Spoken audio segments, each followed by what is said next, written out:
Chapter 1088. At the same time. Martial Artist Mountain Range.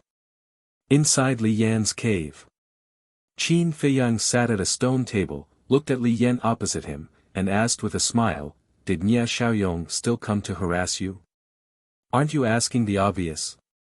You've already said so, yet he still dares to harass me. Isn't he looking for trouble?" Li Yan rolled her eyes at him. Fatso said impatiently, "Boss, don't beat around the bush, just ask directly." Li Yan was slightly stunned, looked at the two of them suspiciously, and asked, "What do you want to know?" Cough. Qin Feiyang coughed dryly, and said, "About Little White Dragon." Before Qin Feiyang could finish, Li Yan's face turned cold, and said angrily, "I knew you didn't have good intentions, let me tell you, don't even think about it, please leave immediately." Fatso said helplessly, "Sister Li Yan, we don't have any ill intentions, we just want to know out of curiosity, why are you so angry?" Li Yan turned her spearhead to Fatso, and said, "I haven't said anything about you yet. You must be the one who told Ancestor Mu." Fatso said, "Such a big matter, I definitely have to inform boss." "I don't know anything." Li Yan snorted coldly. Qin Feiyang rubbed his forehead, and said, "After being together for so long, you still don't trust us?" Li Yan said, "One may know a person for a long time without understanding his true nature." Qin Feiyang's face darkened, and said, "Are you really not going to say it? Then don't blame me. What do you want to do?" Li Yan looked at him warily. "You should be able to guess what I want to do." Qin Feiyang said. "Bastard. If you dare to reveal the matter of Little White Dragon, I won't let you off." Li Yan shouted angrily, gnashing her teeth. Fatso went up and chuckled, "Sister Li Yan, let me kindly remind you, my boss is really not afraid of you not letting him off." "You," Li Yan glared at Fatso angrily. Fatso said, "Aya, just tell us. It's not like we're outsiders. Don't worry, we'll keep it a secret for you." Li Yan glanced at the two of them gloomily. A moment later. Li Yan asked, "Will you really keep it a secret for me?" A man's words carry enormous weight. Fatso patted his chest and said. Qin Feiyang also nodded. "All right, I'll tell you." Li Yan weakly returned to the stool and said, "Actually, I don't know the origin of the Little White Dragon, nor do I know why it is in the main tower." Fatso frowned. "Aren't you very familiar with it?"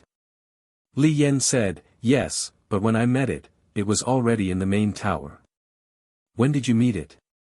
Qin Feiyang asked. "Half a year ago. One night, when I came back from outside, I saw a white shadow wandering around the martial artist mountain range, so I followed it down and found that it was the legendary divine dragon. When the Little White Dragon saw me, it didn't show any fear and quickly became intimate with me. I also asked it where it came from, but it looked confused. It probably didn't understand what I was talking about." Li Yan said. "This is too strange. There are powerhouses guarding each entrance of the main tower, and there are even more powerhouses inside the main tower. How did it sneak in? Could it be someone's pet?" Fatso was surprised. "It shouldn't be. Because I've been with it for so long, I haven't seen it with anyone." Li Yan shook her head. "I don't think so either. After all, the Little White Dragon is a real divine dragon. If it really had a master, how could it be released?" Qin Feiyang said. Fatso said, "Then it can't have jumped out of a stone." Qin Feiyang glanced at him, then looked at Li Yan and said, "Last night, I went to the pool to look for it, but I didn't see it after waiting for a whole night." "What's going on?" "Humph. You actually went to look for it behind my back. You really don't have good intentions. However, it's impossible for you to find it." Li Yan snorted coldly. "Why?" Qin Feiyang was suspicious. Li Yan said, "Because the pool is not its habitat." Fatso asked, "Then where is its habitat?" "I don't know either." Every time it appears, it is in a different place. In short, except for me, no one can find it. Li Yan looked at the two of them proudly. The two of them looked at each other. Li Yan could find it, but no one else could. Wasn't this too bizarre? Fatso wondered, how did you find it? Li Yan said, there's no harm in telling you because you can't imitate it. I can find it because of telepathy.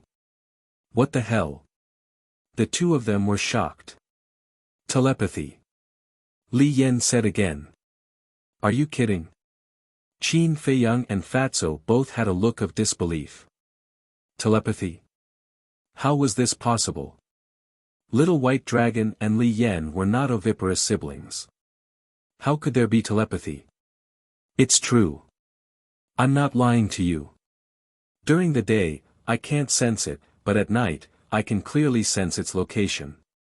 If you don't believe me, I'll take you to find it at night. Li Yan said. Okay. The two of them nodded repeatedly. They couldn't ask for more. No. Why should I take you to find it? Isn't this pushing it to the fire? No, just pretend I didn't say anything. Li Yan saw their expressions and realized that something was wrong. She quickly waved her hand and said. Qin Feiyang's face darkened. Wasn't this little girl deliberately making fun of them? Li Yan said lightly, in short, I won't give you any chance. Qin Feiyang smiled helplessly, got up and said, well, take me there when you think it through. I'll go back first. After saying that, he turned and walked out of the cave. Fatso quickly chased out and frowned. You're leaving. Qin Feiyang said, what are you staying here for? Take good care of her. If anything happens, I'll hold you responsible. Fatso pursed his lips. Buzz. At this moment, the image crystal moved. Qin Feiyang took out the image crystal, and young Master Hao's shadow appeared, his face full of ridicule. Qin Feiyang asked with a smile, looking at your expression, you should have encountered something interesting, right? Young Master Hao chuckled and said, it's very interesting. The high priest of the divine python tribe wants to see you. Qin Feiyang was stunned and asked, where? Longphone Pavilion. Young Master Hao said. It seems that she has been waiting for a long time. Qin Feiyang smiled faintly. Senior Brother Mu, you're here. At this time. Not far away in the void, a surprised voice sounded. Qin Feiyang looked up and saw a young man in black running towards him. Qin Feiyang's eyes had a trace of suspicion. He looked at young Master Hao and said, it seems that someone is looking for me. That's it. After saying that, he put away the image crystal. Whoosh! The young man in black broke through the air and landed in front of Qin Feiyang. You are. Qin Feiyang looked at him in confusion. The young man in black smiled obsequiously and said, I'm a disciple of the warrior mountain range. My name is Wang Er. Wang Er. Qin Feiyang was stunned. He had never interacted with this person before. He asked, Senior Brother Wang, what's the matter? No, how would I dare to be your senior brother? Just call me junior brother. Wang Er waved his hand. Qin Feiyang shook his head and laughed. This person was older than him and had entered the main pagoda earlier than him. He was actually willing to be his junior brother. Strength and status could indeed change a person.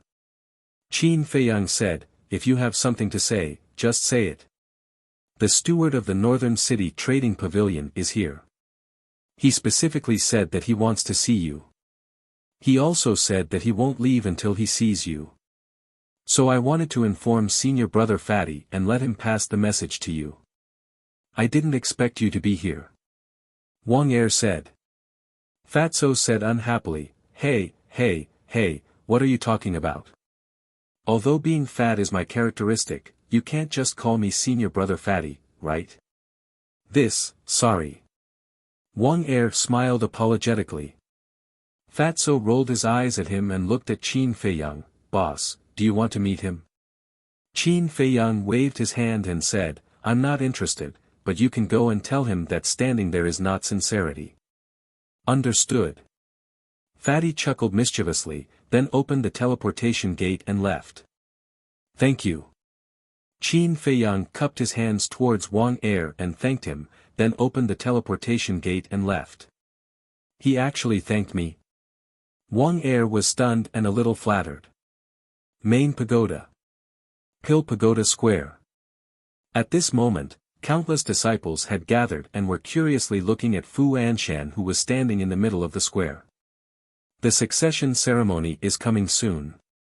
Why is he here looking for Ancestor Mu instead of preparing properly? Everyone was suspicious. Swish. Fatso appeared out of thin air and stood in the air above the square. Fatso is here. Why are you afraid of him? Isn't it because he has Ancestor Mu as his backer? If Ancestor Mu were to back him up, what would he amount to? Some were afraid. Some were disdainful. Hearing those discussions, Fatso raised his eyebrows and his saint aura erupted. For a moment, the square fell into dead silence. Those who were disdainful before were now filled with shock. He had actually stepped into the Battle Saint realm. Are you surprised? Let me tell you, Fat Lord has already stepped into the Battle Saint realm. It's just that he doesn't want to go to the sacred land and has been hiding his cultivation. Do you really think I'm just relying on boss? Fatso sneered. Stepped into the Battle Saint realm long ago. Don't want to go to the sacred land. Everyone was petrified on the spot. The sacred land was a place all the disciples of the main pagoda wanted to go, but this person actually hid his cultivation and didn't want to go. Was there something wrong with his brain? Fatso withdrew his saint aura and said lightly, Fat Lord's pursuit and ideals are not something you ordinary people can understand. Everyone's face twitched. Will you die if you don't act cool? Fatso's gaze turned and looked down at Fu Anshan. He joked, Chief Steward Fu, we meet again. A cold light flashed in the depths of Fu Anshan's eyes. He cupped his hands and smiled, Brother, it's been a long time since we last met. How have you been? When did we become so close? Thinking back, when we first came here and went to the trading pavilion for the first time, what did you say? Fatso looked at him playfully. Fu Anshan licked his face and said with a smile, Brother, it was all this old man's fault. This old man will apologize to you in front of everyone. I hope you won't hold a grudge.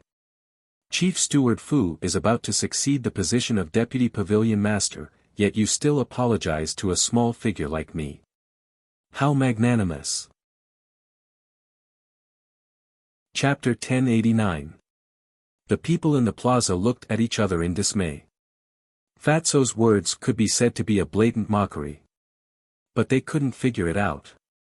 With Fu Anshan's brain, it was impossible for him not to hear it, but why wasn't he angry? Fatso said, Manager Fu, I heard that you are looking for my boss. Fu Anshan endured his anger and nodded, yes, please inform him. I'm sorry. My boss is not free right now. Also, is this your sincerity? If that's the case, then even if I help you inform him, my boss might not even see you. Fatso teased. Then, according to brother, what is considered sincerity? Fu Anshan asked with a smile. You can still laugh. Has this old fellow been kicked silly by a donkey? People muttered. Fatso chuckled, and bared his teeth, all right, since you are so modest, I will give you a clear path. Kneel, as long as you kneel here, I am sure that boss will come out to see you sooner or later. Fu Anshan's heart was immediately filled with a monstrous rage. At the same time, the disciples in the plaza were also completely stunned.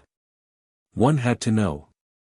Whether it was Fu Anshan's prestige or status in the Central Divine Kingdom, it was not something that this Fatso could compare to. He actually dared to make him kneel.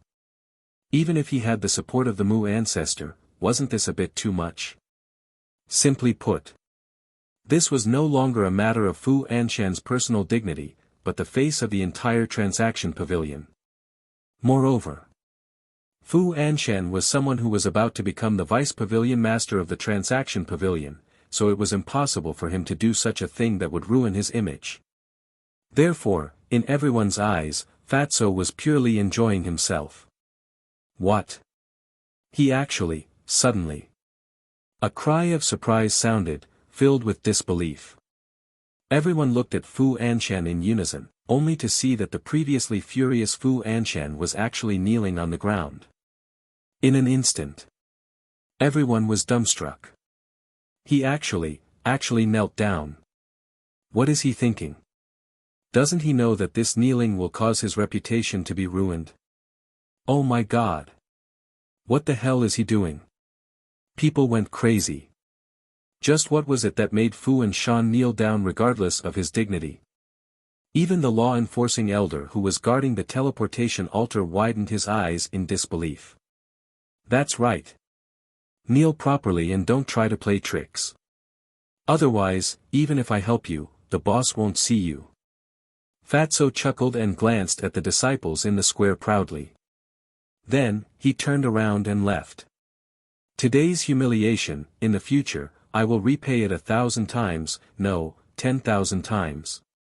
Fu Anshan lowered his head and clenched his fists tightly. His old eyes were filled with killing intent. Whether or not he met Qin Feiyang, whether or not he would succeed the position of deputy pavilion master, from now on, he would become the laughingstock of the world. It was all because of this one kneel. Longfeng House. Young Master Mu, please come inside. When Qin Feiyang arrived in front of the door, 2 workers immediately came forward to greet him. Where is young Master Hao? Qin Feiyang asked with a smile. One of the workers said, young Master Hao is still at the same place. I'll bring you up. Okay. Qin Feiyang nodded. Under the guidance of the worker, Qin Feiyang entered a room on the top floor. This room was adjacent to the room of the young lady of the Longfeng House. In the room, apart from young Master Hao, there was also a middle-aged woman. She was the high priest of the divine Python tribe. The worker was very tactful and did not enter the room. He stood outside the door and asked, young Master Mu, what would you like to drink? No need. Qin Feiyang waved his hand. Okay, I'll go back to work. If you need anything, call me. After saying that, the worker closed the door and turned to leave. The high priest immediately stood up and looked at Qin Feiyang. Qin Feiyang stretched out his hand and said with a smile, Senior, let's talk later. Let me have a sip of tea first. With that, Qin Feiyang walked to young Master Hao's side. Young Master Hao immediately poured a cup of tea and handed it to Qin Feiyang. Too many things have happened today. I'm exhausted. Qin Feiyang sat on the chair, took the teacup, and took a sip. Then, he shook his head and sighed. Young Master Hao said, then why are you still free to come here? I can't help it. Senior High Priest has come personally. If I don't come, wouldn't it seem too rude of me? Isn't that right, Senior? Qin Feiyang looked at the High Priest and chuckled. If you're really busy, we can meet another day. The High Priest smiled. Qin Feiyang waved his hand and said, how can I do that? No matter how busy I am, I won't let Senior wait. The High Priest smiled, but it was a forced smile. Qin Feiyang said, Senior, tell me now. Why are you looking for me? The High Priest turned to look at young Master Hao. Young Master Hao held the teacup and drank leisurely, pretending not to see anything. Qin Feiyang smiled faintly, Senior, young Master Hao is not an outsider. If you have something to say, just say it. The High Priest hesitated. Buzz. Suddenly, the image crystal in young Master Hao's arms rang. Young Master Hao was stunned and took out the image crystal. Buzz. A beautiful figure appeared. It was Wang Yu, her. Young Master Hao asked suspiciously, "Sister, what are you doing?" Wang Yu said angrily, "Go and ask Ancestor Mu, what's going on with Fu Anshan? Why is he kneeling in front of our main pagoda?" "What? Fu Anshan is kneeling in front of the main pagoda?" The high priest was surprised. Ah! Young Master Hao was also a little stunned. He looked at Qin Feiyang and said to Wang Yu, "He's with me. Ask him yourself." With that, young Master Hao turned the image crystal and faced Qin Feiyang. He really knelt down. Qin Feiyang asked in surprise. Wang Yu said, "Of course, it's already a big deal." Qin Feiyang's eyes flashed. This old man was really willing to do anything for the position of Deputy Pavilion Master. But thinking about it, it made sense. For the position of Deputy Pavilion Master, Fu Anshan could be said to have done everything. If he failed because of this, even if he died, he would not be able to rest in peace. Qin Feiyang looked at Wang Yu and said indifferently, "If he wants to kneel, then kneel. Why are you so angry? What about him? It has nothing to do with me. But he is the steward of the Transaction Pavilion after all, and he is also the successor of the next Deputy Pavilion Master. How can you make him kneel in front of our main pagoda? At that time, how will others talk about you behind your back? How will they talk about our main pagoda? Most importantly, if the Pavilion Master of the Transaction Pavilion finds out about this, he will definitely come looking for trouble with you." Wang Yu said. Qin Feiyang stared blankly and asked, "Are you concerned about me? Get lost. Who has the time to care about you? In short, hurry up and get rid of Fu Anshan for me. My grandfather and parents have already begun to ask me." After Wang Yu said that, she angrily turned off the image crystal. Wasn't this nonsense? Didn't he have any sense of propriety? Young Master Hao put away the image crystal and asked suspiciously, "Brother Mu, what's going on?" "Fu Anshan and the other 3 stewards banned me, so I went to find the Pavilion Master of the Transaction Pavilion. I think it should be the Pavilion Master who asked him to come and apologize. But I didn't expect him to be so sincere and actually kneel in front of the main pagoda. I don't know what to say." Qin Feiyang smiled faintly. "What? Even the Pavilion Master of the Transaction Pavilion thinks so highly of him?" The high priest's heart trembled. Who could stop the rise of this man? Ban. Young Master Hao looked suspicious, but the high priest was here, so he couldn't ask. Qin Feiyang looked at the high priest and said with a smile, "Senior, as you can see, I am indeed too busy. If you have something to say, say it quickly." Well, the high priest hesitated for a moment and gritted his teeth. "Little brother, tell me, what do I have to do to destroy that video?" "Oh, I see." Qin Feiyang came to a realization and said meaningfully, "This video is very valuable. I really can't bear to destroy it. It's better to squash enmity than keep it alive. Besides, we know that we were wrong now. Please be kind and give us a way out." The high priest looked at him pleadingly. "Actually, you should look for Pei Yi because as long as he forgives you, you don't have to be afraid of this video being exposed anymore." Qin Feiyang said. The high priest said, "I have always treated Yi as my own son. I don't want him to know about this because it will be a huge blow to him." Qin Feiyang sneered. "Then you should have killed him back then." The high priest's expression was extremely ugly. Qin Feiyang waved his hand and said impatiently, "All right, I can destroy this video if you give me a grade 7 pill fire." When he received young Master Hao's message, he had already thought of where to get a grade 7 pill fire. It was the Divine Python tribe. As a super tribe, they would definitely have a grade 7 pill fire. Really? The high priest was elated. Qin Feiyang nodded. "All right, I'll give it to you now." The high priestess waved her hand, and a cluster of beautiful pill fire appeared. The high priest of every tribe was in charge of refining pills.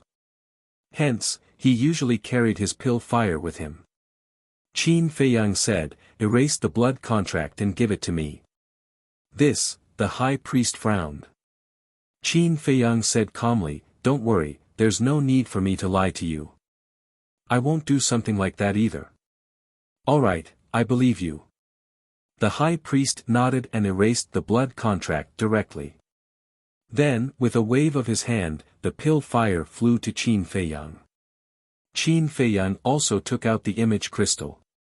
With a thought, he erased the video. "Did you really erase it?" The high priest looked at him nervously. Qin Feiyang said, "I've always been a man of my words. If you want me to crush the image crystal, that's absolutely impossible." "Thank you." The high priest let out a long breath and stood up with cupped fists. Qin Feiyang said, "You don't have to thank me. I just hope that you've really repented. Otherwise, even without this video, I'll make the divine python tribe suffer." "Is that so? Let's wait and see then." The high priest sneered and opened a portal to leave. Previously, she had been humble because the other party had something on her. Now that she had nothing on her, what was she afraid of? Young Master Hao said in disgust. She turned hostile immediately after the video was destroyed. "This woman is really too much. Don't tell me you really believe the nonsense she said before. Let me tell you, a leopard can't change its spots." Qin Feiyang sneered. Chapter 1090. It's just a show. Young Master Hao sneered and suddenly thought of something.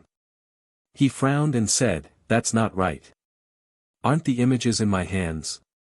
Why do you have them?" Qin Feiyang smiled and said, "When I accompanied Pei Yi to the 9 regions to retrieve Pei Changfeng's body, I already got a video from a tribe. Wasn't that before we went to Qinghai?" Young Master Hao was surprised. "Yes." Qin Feiyang nodded. Young Master Hao said, "So, you already knew about the leader of the divine python tribe?" "Yes." Qin Feiyang said with a smile. Young Master Hao cursed angrily, "Damn, you're really cunning. You even kept us in the dark. I have to keep a trump card." Qin Feiyang smiled faintly. "That's true. For example, this time, after Fu Anshan, you also destroyed the video. The leader of the divine python tribe must think that he can rest easy now, but he doesn't know that I still have a video in my hands." Young Master Hao said with a smile. Qin Feiyang shook his head and said, "Wrong, Fu Anshan didn't destroy the video. He also has a trump card." Young Master Hao was stunned and said with a smile, "Damn, this old fox is more cunning than you." "What do you mean by more cunning than me? Am I cunning? Where can I find such a good person?" Qin Feiyang rolled his eyes. "You're a good person." Young Master Hao's mouth twitched. He couldn't tell that this guy was a narcissist. "By the way, since you're already here, why don't you stay and have a few drinks with me? We'll bid for the Dragon Phoenix wine later." Young Master Hao said. "I'm really not interested. Have fun by yourself."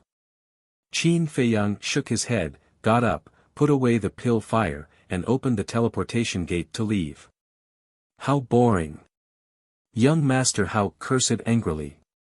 Back at Calming Lake, Qin Feiyang immediately saw Gongsun Bei standing in his courtyard with his head lowered and brows furrowed. Who knew what he was thinking? Wang Yu was beside him. "Brother Gongsun."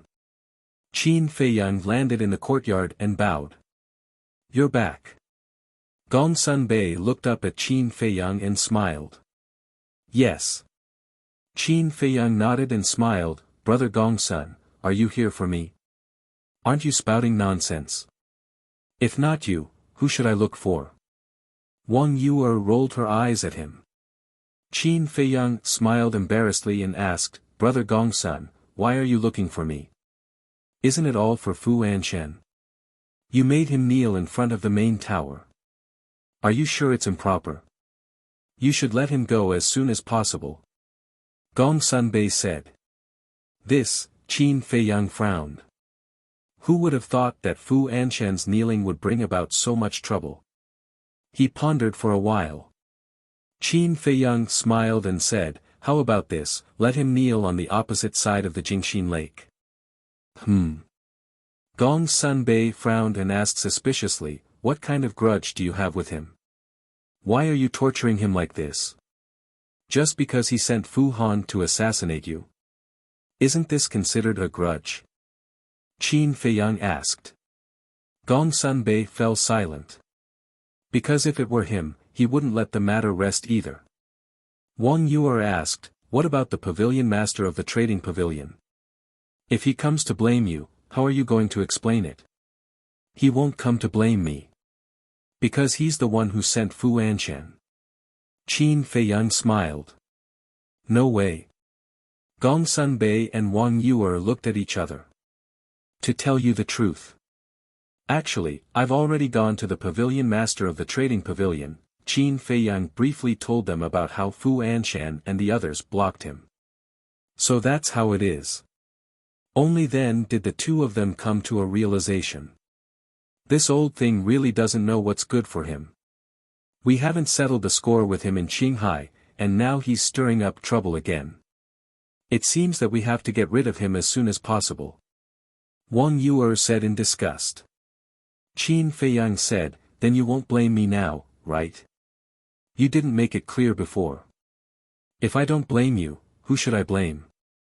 Wang Yuer glared at Qin Feiyang angrily, looking a little embarrassed.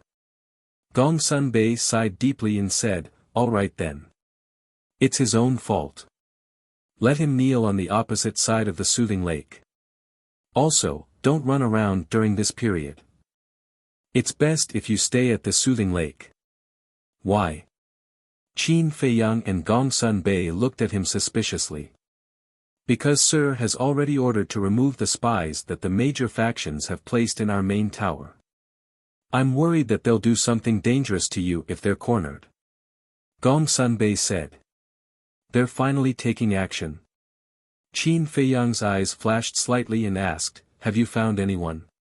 Gong Sunbei's eyes flashed coldly as he said confidently, "It's basically under my control. After confirming it, we can pull the net." "Who are they?" Qin Feiyang asked calmly. "These people are very powerful.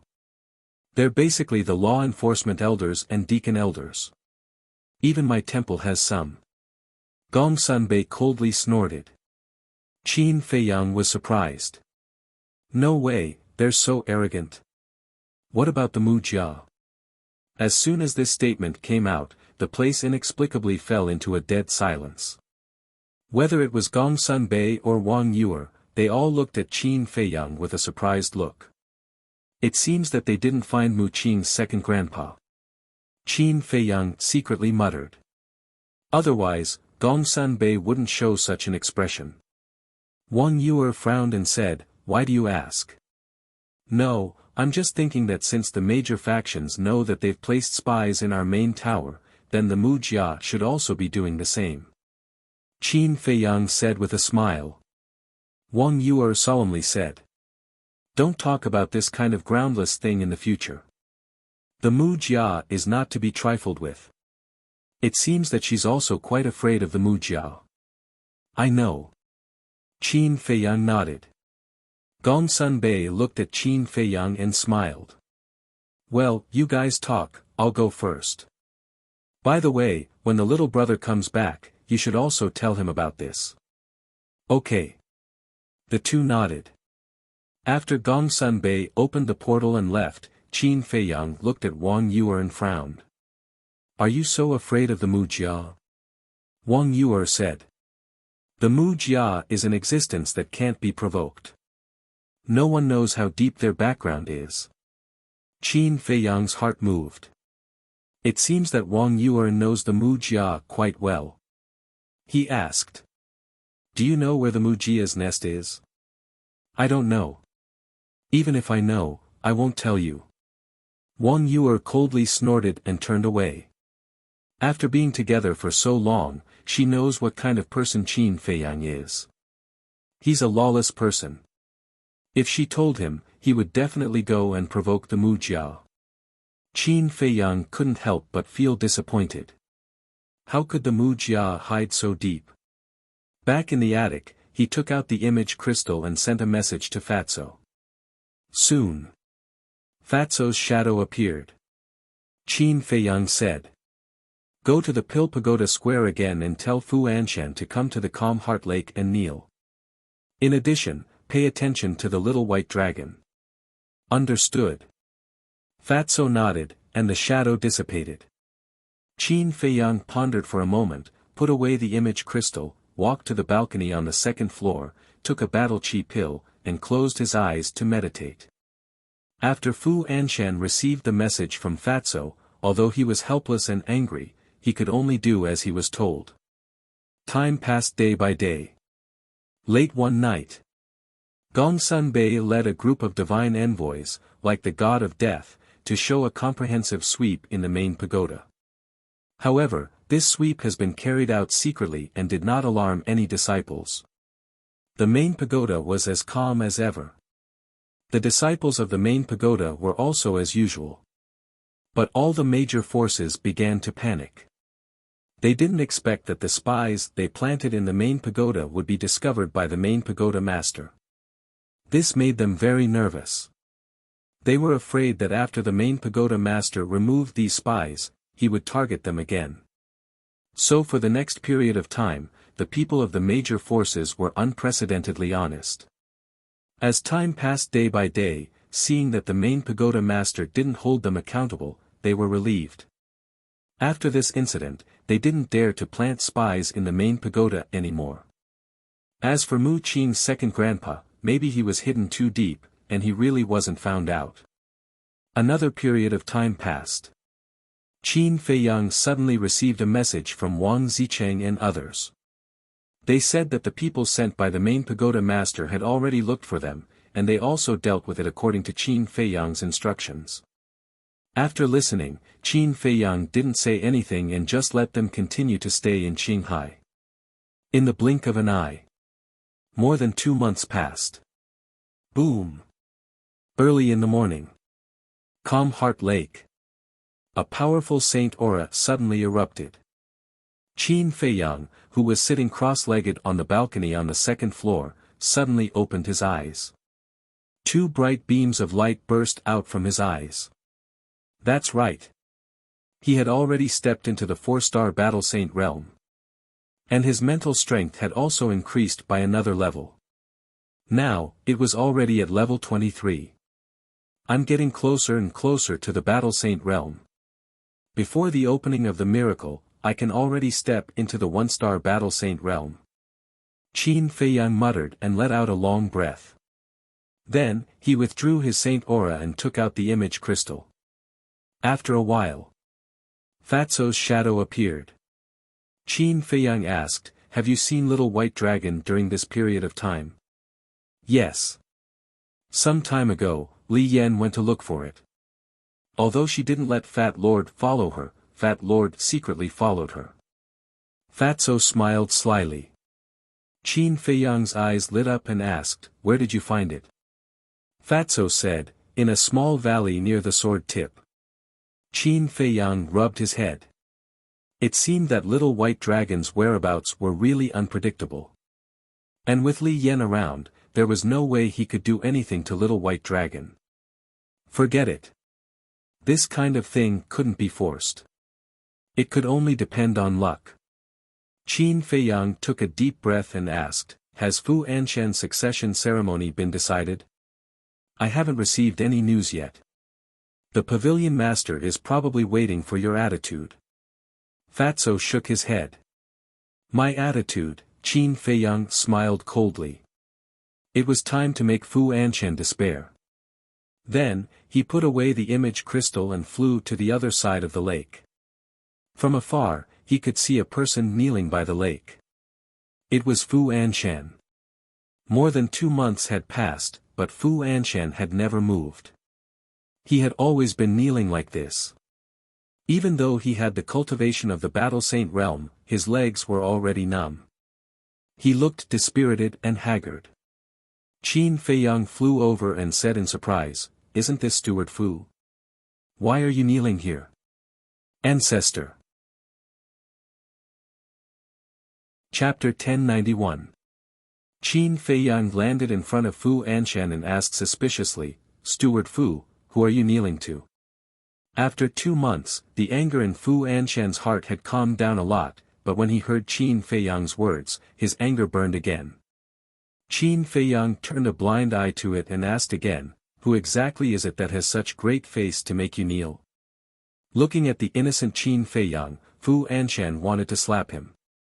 But now he had to endure it. It had been more than 2 months, but the pavilion master had not announced the exact time when he would succeed the position of deputy pavilion master. Obviously, the pavilion master was waiting for the result. In other words, if he could not get the forgiveness of the person in front of him, then it was almost impossible for him to succeed the position of deputy pavilion master. "Brother Mu, I've already fallen to this point, can you stop teasing me? I know, it was all my fault in the past, I'll kowtow to you and apologize, I just hope that you can forgive me." Fu Anshan begged and kowtowed, banging his head. "Looking at you now, you're really pitiful. But have you ever heard of a saying? A pitiful person must have something hateful." Qin Feiyang said. Yes, I was blind and overestimated myself to provoke you, but now I've repented, what else do you want? As the saying goes, it's better to squash enmity than keep it alive. I've been kneeling here for 2 months, isn't that sincere enough? Brother Mu, can you be magnanimous and give me a way out? If you really can't, just treat me as a dog that bites people and don't bother with me, okay? Fu Anshan raised his head and looked at Qin Feiyang pitifully with tears in his eyes. Qin Feiyang furrowed his brows and hesitated. Fu Anshan was also extremely nervous. Sigh. After a long time, Qin Feiyang let out a long sigh and said, "Fine. Since you're so sincere, I won't bicker with you." "Really?" Fu Anshan looked at him in surprise. Qin Feiyang said, "I always mean what I say." "Thank you, Brother Mu. This old man will never forget Brother Mu's great kindness today. I will definitely repay you in the future." Fu Anshan hurriedly stood up and cupped his hands, but his eyes were filled with a cold light. Qin Feiyang secretly sneered and waved his hand, "Go do your thing." "Thank you, Brother Mu. This old man will take his leave." After Fu Anshan finished speaking, he couldn't wait to open the portal and leave. That afternoon, an explosive piece of news spread throughout the Divine City. The pavilion master of the trading pavilion personally announced that Fu Anshan's succession ceremony would be held at the central square of North City tomorrow morning. For a moment, the clouds moved in all directions. The leaders of all the super tribes immediately began to prepare gifts for the celebration tomorrow morning. No matter what Fu Anshan had experienced in the past 2 months, he was about to become the deputy pavilion master of the transaction pavilion, so he had to curry favor with him. Calm Heart Lake.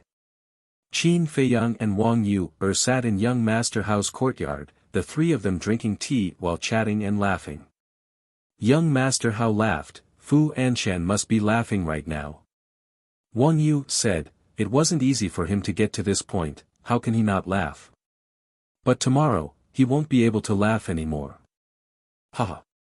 Tomorrow is the time for him to cry." Young Master Hao laughed. "It's so lively." Suddenly, Fatso appeared out of thin air and sneaked over. Hey, this is the Calm Heart Lake, how can you barge in without permission?" Young Master Hao said unhappily. "TSK. Fatso raised his middle finger in disdain, took out 3 golden invitation cards from his bosom, threw them in front of Qin Feiyang and the other 2, and said, "This is what Fu Anshan asked me to give to you, he also said that you must attend his ceremony tomorrow." Young Master Hao grabbed an invitation card, looked at it carefully, and grinned, "Even if he didn't invite us, we would still go." Late at night, Qin Feiyang stood alone on the balcony, looking at the waning moon in the sky, his eyes flickering. He was hesitating, should he tell Pei Yi the truth? Although Pei Yi would still find out tomorrow, telling Pei Yi now could let him be mentally prepared, otherwise, he would definitely go crazy. Buzz. Suddenly, the image crystal in his bosom rang. It's his business whether he can take this blow or not, why should I worry so much? What I want to do is just tell him the truth. After a moment of silence, Qin Feiyang muttered to himself, no longer dwelling on this issue, retracted his gaze, and took out the image crystal. Buzz. Fatso's shadow appeared. What's wrong? Qin Feiyang asked. Fatso said, Pei Yi is looking for you. What a coincidence. Qin Feiyang was slightly stunned, and said with a smile, I just wanted to tell him the truth, where is he now? Fatso said, come to my place first. Qin Feiyang nodded, put away the image crystal, and opened the portal, appearing in Fatso's cave in the next moment. Fatso immediately took out a letter and handed it to Qin Feiyang. What is it? Qin Feiyang was bewildered. Fatso said, this is from Pei Yi. Why is he writing me a letter?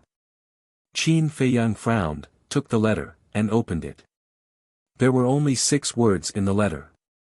See you at Black Cloud Valley at dawn. There was a signature at the bottom. Pei Yi. What's going on? Qin Feiyang looked up at Fatso in bewilderment. They were both in the main pagoda and could meet anytime, anywhere. Why did he have to be so mysterious? Fatso said, I don't know either, because I've never seen him before. Qin Feiyang asked, then where did this letter come from? Didn't I go to deliver the invitation to you this morning? After delivering the invitation, I went to Li Yan's place and just came back.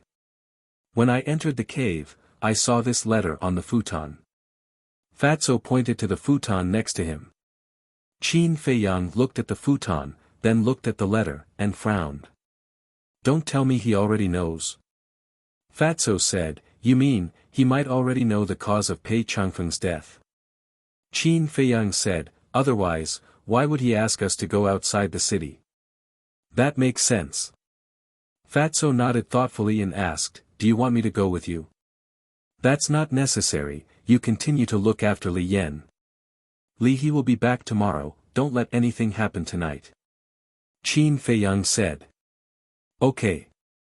Fatso nodded. Qin Feiyang asked, do you know where Black Cloud Valley is? I know. Some time ago, I accompanied Li Yan to a lot of places, including Black Cloud Valley. It's foggy all year round, but the scenery is not bad. Fatso chuckled. A walk. Qin Feiyang was stunned and looked at Fatso meaningfully. What's with that look? Fat Lord, let me tell you, Fat Lord and Li Yan are pure revolutionary friends, don't let your imagination run wild. Fatty felt a little guilty under her stare. Is that really the case? Qin Feiyang said playfully. Of course, what else do you think it is? Fatso rolled his eyes and waved his hand to open a portal to Black Cloud Valley, urging, go, go, don't think about it here. Qin Feiyang said, actually, Li Yan is not bad, the most important thing is, she is the one chosen by Little White Dragon, if you, but before he finished, Fatso flew into a rage, ran behind Qin Feiyang, and pushed Qin Feiyang into the portal. What a gossip. Staring at Qin Feiyang's disappearing back, Fatso looked up and smiled foolishly for a while, then turned around and hurried away. At the same time, Qin Feiyang appeared out of thin air in the sky above a valley that was filled with mist. In the night sky, the waning moon emitted a faint moonlight, making everything look hazy and blurry. The entire valley was dead silent. This damn Fatso has good luck with women. Qin Feiyang shook his head in amusement and glanced down at the valley below. Brother Mu, I'm here. A familiar voice came from the valley. It was Pei Yi. Qin Feiyang looked over and saw Pei Yi standing in the middle of the valley with his hands behind his back and a faint smile on his face. Whoosh! Qin Feiyang entered the valley and landed beside Pei Yi, smiling faintly. You didn't ask me out so late at night to admire the scenery, did you? I'm not in the mood to admire the scenery. Pei Yi shook his head with a bitter smile and said, Brother Mu, let me ask you a question. What is it? Qin Feiyang looked at him in confusion. Pei Yi pointed behind Qin Feiyang and asked, Look, what's that over there? Qin Feiyang turned around suspiciously. But just as he turned around, his body tensed up, and a strong sense of danger surged in his heart. And he did not see anything behind him. Oh no! Qin Feiyang didn't hesitate. He immediately took a step forward and dodged to the side. However, it was too late. Pei Yi, who was behind him, grabbed a shiny dagger and stabbed it into Qin Feiyang's lower abdomen at lightning speed. Qin Feiyang was immediately overwhelmed by the excruciating pain. However, Qin Feiyang had experienced all kinds of pain. This bit of pain was nothing to him. Before his cultivation disappeared completely, he slapped Pei Yi's chest with his palm. However, Pei Yi did not move at all. Instead, his arm was numb from the impact. How is this possible? Qin Feiyang turned pale with fright. Although his sea of qi was broken and the power of this palm was less than 1/10 of his peak state, he was now a 4-star battle sage while Pei Yi was only a 9-star battle grandmaster. Even 1/10 of his power was enough to seriously injure Pei Yi. At the same time, Pei Yi looked down at the chest that Qin Feiyang had hit with a sneer and pulled out the dagger. Qin Feiyang immediately knelt on the ground weakly and blood spurted out from his wound. His cultivation had also been completely destroyed. Pei Yi looked at Qin Feiyang with a grin and said, You didn't expect this, did you? Qin Feiyang turned around with great effort and stared at Pei Yi. Why? You still have the cheek to ask me why? Pei Yi flew into a rage and kicked Qin Feiyang to the ground. He stepped on Qin Feiyang's head and roared with reddened eyes, I just want a way out. Why won't you let me go? Why? A way out? Why won't you let you go? Qin Feiyang frowned and said, What are you talking about? It could be said that he and Pei Yi had always gotten along well and had never had any conflicts. Why would he suddenly say such strange things? Chapter 1092. Upon hearing Qin Feiyang's words, Pei Yi was stunned for a moment before he burst into laughter. Of course, Qin Feiyang wasn't really afraid of Pei Yi. With the ancient castle in hand, Pei Yi wouldn't be able to kill him even if his cultivation was crippled. What he wanted to know was, why did Pei Yi plot against him? All of a sudden, Pei Yi stopped laughing and retracted his foot from Qin Feiyang's head. He said with a sinister smile, I forgot that you don't know who I am yet. Look up. Qin Feiyang raised his head and looked at Pei Yi. Pei Yi took out a pill and popped it into his mouth. Immediately, Pei Yi's face and figure began to change rapidly. Not long after, a burly man with short black hair, strong muscles, and a height of 2 meters appeared in Qin Feiyang's line of sight. It's you. Qin Feiyang's eyes were full of disbelief. That's right. This man was Chu Xian's father, the leader of the Heavenly Spiral tribe. But wasn't this man expelled from the Central Divine Kingdom? Why was he here? Are you surprised? A man who has been expelled from the Central Divine Kingdom actually appeared in front of you now. The leader of the Heavenly Spiral tribe laughed. Qin Feiyang's face was gloomy. He knew that Pei Yi wouldn't plot against him. It turned out that this man was impersonating him. The leader of the Heavenly Spiral tribe glared at him with resentment and said, You made Mr. Hao expel the Heavenly Spiral tribe from the Central Divine Kingdom just because of a small matter. How can you be so ruthless? Qin Feiyang slowly stood up and sternly said, Your daughter deceived my brother, took advantage of his feelings, and toyed with him in the palm of her hand. Is this still a small matter? Who told you to get up? Get down. The Heavenly Spiral Tribe's chief revealed an ominous glint in his eyes and sent Qin Feiyang flying with another kick. Qin Feiyang spat out a mouthful of blood and fell heavily to the ground. It's actually purple blood. The Heavenly Spiral Tribe's chief hadn't noticed it before, but when he saw the purple-gold dragon blood spurting out of Qin Feiyang's mouth, his face was filled with bewilderment. Qin Feiyang stood up again, killing intent surging in the depths of his eyes. He asked, "Where's Chu Xian? Are they still in the Central Divine Kingdom?" She went to the first zone. But when she died, she was in so much pain. My heart ached when I saw her. I can't accept this. I'll make you pay.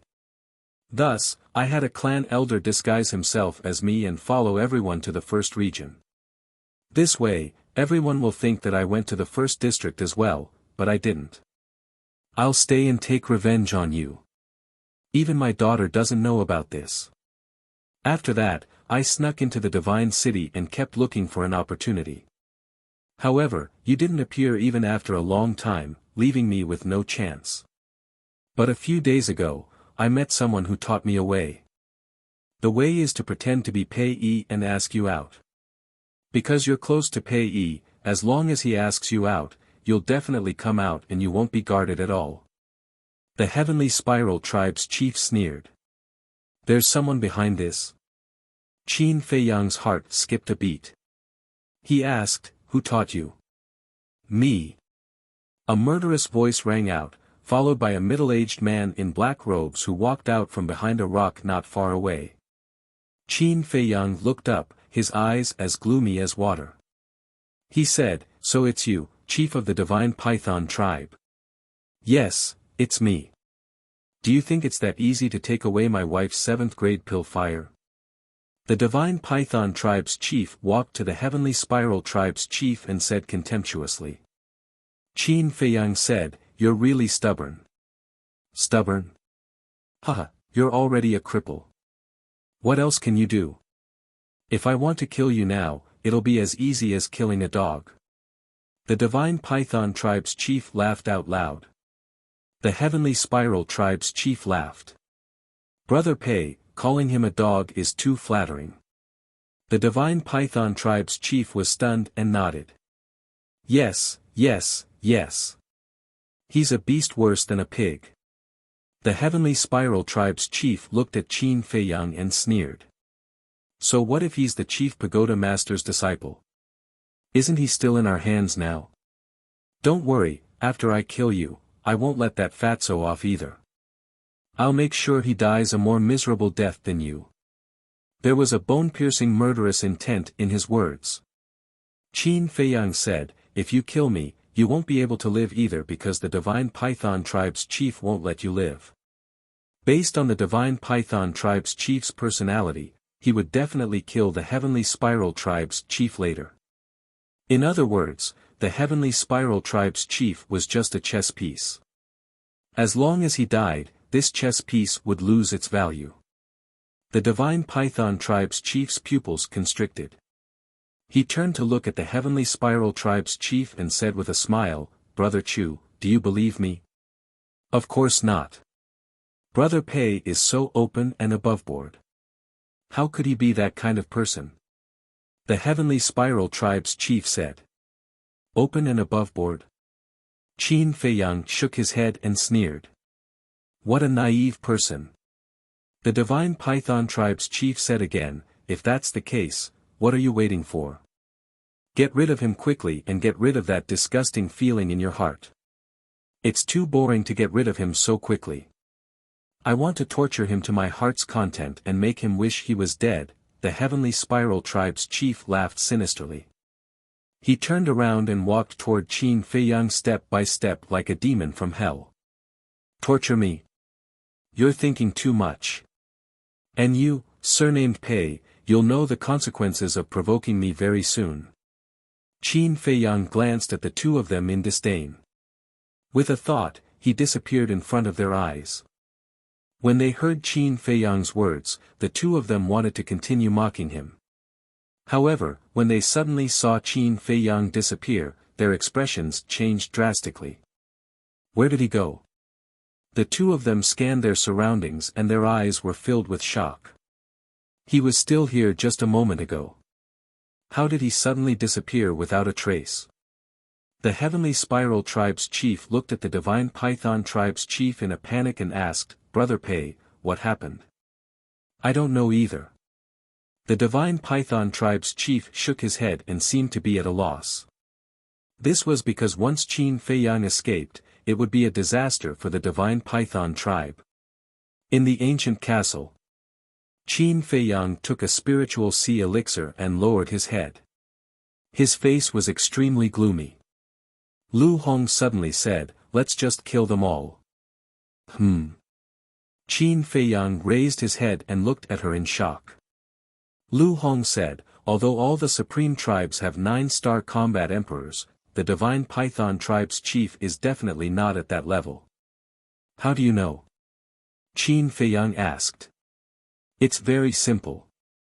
Even the current Chief Tower Master is only a 9-star combat emperor. As a Supreme Tribe's chief, he is definitely not as powerful as the Chief Tower Master." Lu Hong said. "That makes sense. I have observed his aura. Indeed, he is not a 9-star combat emperor. He should be an 8-star combat emperor. However, even if that's the case, it will still not be easy to take care of him." Qin Feiyang said in a deep voice. "Have you forgotten? Back in Qinghai, you were able to kill the one-armed old man who was a 7-star combat emperor. Now that you have broken through to a 4-star combat saint and activated the kill formula, you can definitely kill this 8-star combat emperor." The two-winged snow eagle said. "That's right. Now that I have broken through, a mere 8-star combat emperor is nothing to worry about." Qin Feiyang was energized and said, "Inner demons, come out." Swoosh!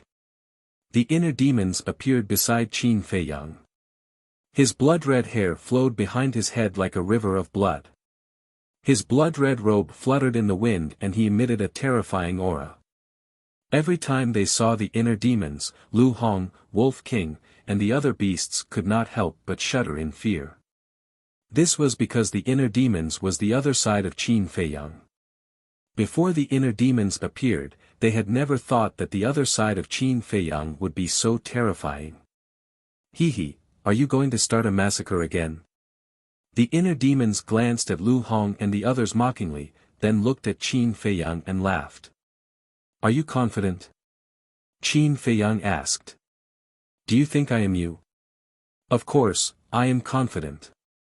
The inner demons looked at Qin Feiyang with disdain, his eyebrows were full of arrogance. "All right. Now, I'll give you control of this body." After Qin Feiyang finished speaking, his consciousness withdrew from his sea of consciousness and entered his inner world. The inner demons immediately turned into a bloody light and entered between his eyebrows. I am out again." Immediately. The inner demons, Qin Feiyang raised his head and laughed loudly. His blood hair fluttered, and his eyes were filled with blood light, as if a demon king had returned. "Show off." Wolf King snorted coldly and said indifferently, "Let me remind you out of kindness, your sea of energy is now broken. Do I need you to remind me? You'd better hurry up and cultivate." The inner demons looked at Wolf King with disdain, then swept his gaze at Lu Hong and the others, and said, "And you guys, my opponents are getting stronger and stronger. With your cultivation, you can no longer help." Everyone fell silent. "Sometimes, I really don't understand what is going on in my heart. To actually cultivate a group of trash like you, wasting so many resources for nothing." The inner demons said again, his words full of contempt. "That's enough." Dan Wangkai stared at him angrily. "Are you not convinced?" The inner demons turned to look at Dan Wangkai, his eyes full of provocation. Dan Wangkai snorted coldly, "If you don't have the kill formula, you won't be that strong." The key is that I have the kill formula." The inner demons laughed arrogantly. Hearing this, Dan Wangkai lowered his head, feeling weak both physically and mentally. Comparing oneself to others was really infuriating. In terms of cultivation, the inner demons was not as good as him at all. However, because of the kill formula, everything had changed. He couldn't figure out who created such a heaven-defying divine art. Time passed bit by bit. Outside. After not finding Qin Feiyang for a long time, the leader of the Heavenly Spiral tribe became more and more flustered. He looked at the leader of the Divine Python tribe and asked, "What should we do now?" The leader of the Divine Python tribe roared, "If I knew what to do, I wouldn't be here worrying." Right. Suddenly. The leader of the Heavenly Spiral tribe's gaze trembled. What? The leader of the Divine Python tribe looked at him in surprise. The leader of the Heavenly Spiral tribe said, "I heard from my daughter that Ancestor Mu has mastered a kind of invisibility technique." The leader of the Divine Python tribe was stunned. Chapter 1093. There's such a battle art in the world. The Divine Python tribe leader's face was filled with disbelief. He then said angrily, "Why didn't you say so earlier?" The Heavenly Spiral tribe leader shrunk his neck and said timidly, "My daughter only mentioned it casually. I didn't take it seriously." "You didn't take such an important matter to heart. Do you have a pig brain?" The Divine Python tribe leader was furious. If he had known this earlier, he wouldn't have given Qin Feiyang the chance to use the invisibility technique. But now, Qin Feiyang must have left Black Cloud Valley after using the invisibility technique. If he told the Chief Tower Master about this, the consequences would be, at the thought of this, the Divine Python tribe leader didn't dare to think about it anymore. Suddenly, a murderous intent appeared in his eyes. This was a murderous intent toward the Heavenly Spiral tribe leader. The situation was urgent. He believed that Qin Feiyang didn't record their conversation. As long as he killed this person, there would be no evidence. But just as he was about to make a move, a sinister laugh suddenly echoed in the valley. The two of them perked up and quickly scanned the void around them. However, the voice was erratic and they couldn't pinpoint its exact location. But they were sure that it was Qin Feiyang's voice. But it was different from before. This voice was filled with a terrifying hostility. The Heavenly Spiral tribe leader roared in exasperation, "Little bastard, come out and fight me fair and square if you have the guts. What kind of man are you to hide? Are you joking? Who was the one who plotted against me first?" Qin Feiyang's voice sounded again, but they still couldn't pinpoint his location. The Divine Python tribe leader didn't say anything. His face was gloomy as he tried to pinpoint Qin Feiyang's location. Suddenly. The Heavenly Spiral tribe leader howled. The Divine Python tribe leader was shocked and immediately turned to look. He was horrified to see a bloody hole in the Heavenly Spiral tribe leader's lower abdomen. It was penetrated from the front to the back, and blood gushed out like a fountain. "I'm giving you a taste of your own medicine." Qin Feiyang's sinister laughter echoed in the valley again. He was like the god of death from outer space, without any emotion. The Heavenly Spiral tribe leader was extremely terrified. It would be better if he could see him. But he couldn't see him at all. "You originally thought that you would definitely be able to kill me, but in the end, you fell into a desperate situation of life and death instead. Do you feel despair, pain, and aggrieved?" Qin Feiyang's voice reverberated in every corner of the valley, driving the Heavenly Spiral tribe's chief mad with hatred. The eyes of the Divine Python tribe's chief flashed, and he said, "Ancestor Mu, what's the point of hiding like this? Looks like you want to die too." Qin Feiyang's voice. The chief of the Divine Python tribe immediately released his perception and carefully sensed the surrounding void. He didn't dare to be distracted with that. "That's impossible. I clearly sensed a slight fluctuation in the void just now." At the same time, the inner demons stood in the void not far away, holding Chang Shui in his hand and staring coldly at the Divine Python tribe leader. After a while, he turned and left. Originally, he wanted to cripple the divine python tribe leader so that he wouldn't have to use the kill formula again. After all, it would take a long time to use the kill formula. But the divine python tribe leader's cultivation was too strong, and his perception was better than the heavenly spiral tribe leaders. It was difficult to sneak up on him. Therefore, he decisively left before the divine python tribe leader released his emperor's aura. Because once the divine python tribe leader released his emperor's aura, the invisibility spell would be forcibly broken. By then, his whereabouts would be exposed. With the divine python tribe leader's strength and means, he wouldn't have the time or opportunity to use the kill formula. But the divine python tribe leader didn't know that the inner demons had left. He was still looking around vigilantly. Roar, about 100 breaths later. Suddenly, a series of ferocious roars resounded in the distant mountains. Then, there was a wave of battle. But very quickly, the battle fluctuations and beast roars subsided, and the deep mountains regained their tranquility. What's going on? The divine python tribe leader raised his head and looked over, his eyes full of surprise. Roar!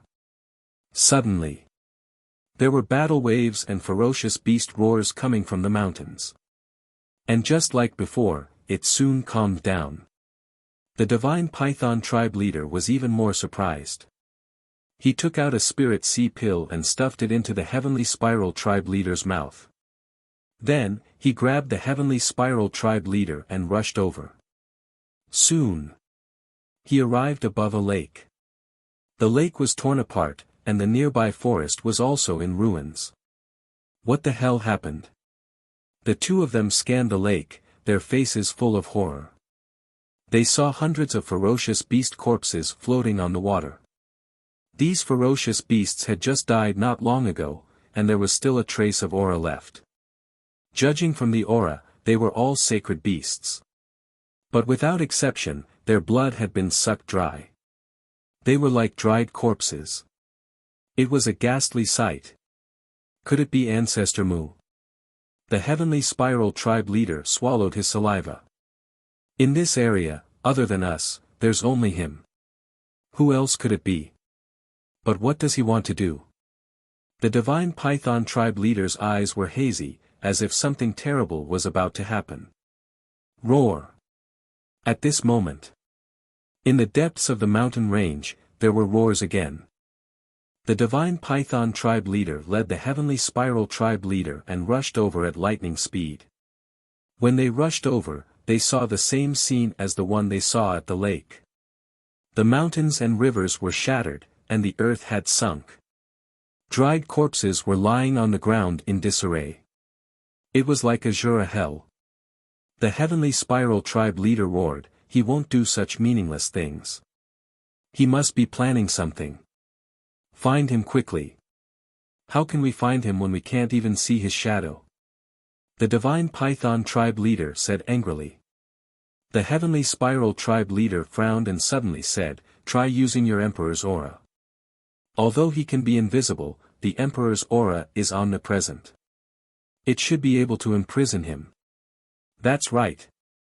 The divine python tribe leader's eyes lit up. The emperor's aura suddenly poured out like a torrent and surged in all directions. In the distance, above a giant mountain, the inner demons sensed the emperor's aura and turned to look at the divine python tribe leader. It's indeed an 8-star combat emperor.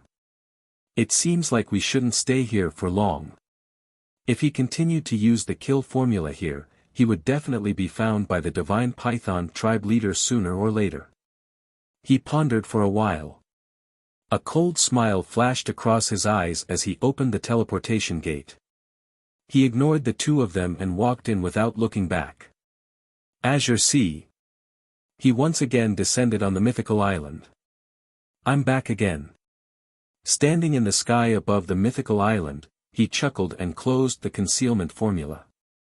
He then openly charged into the internal sea. Time passed quietly. About 2 hours later.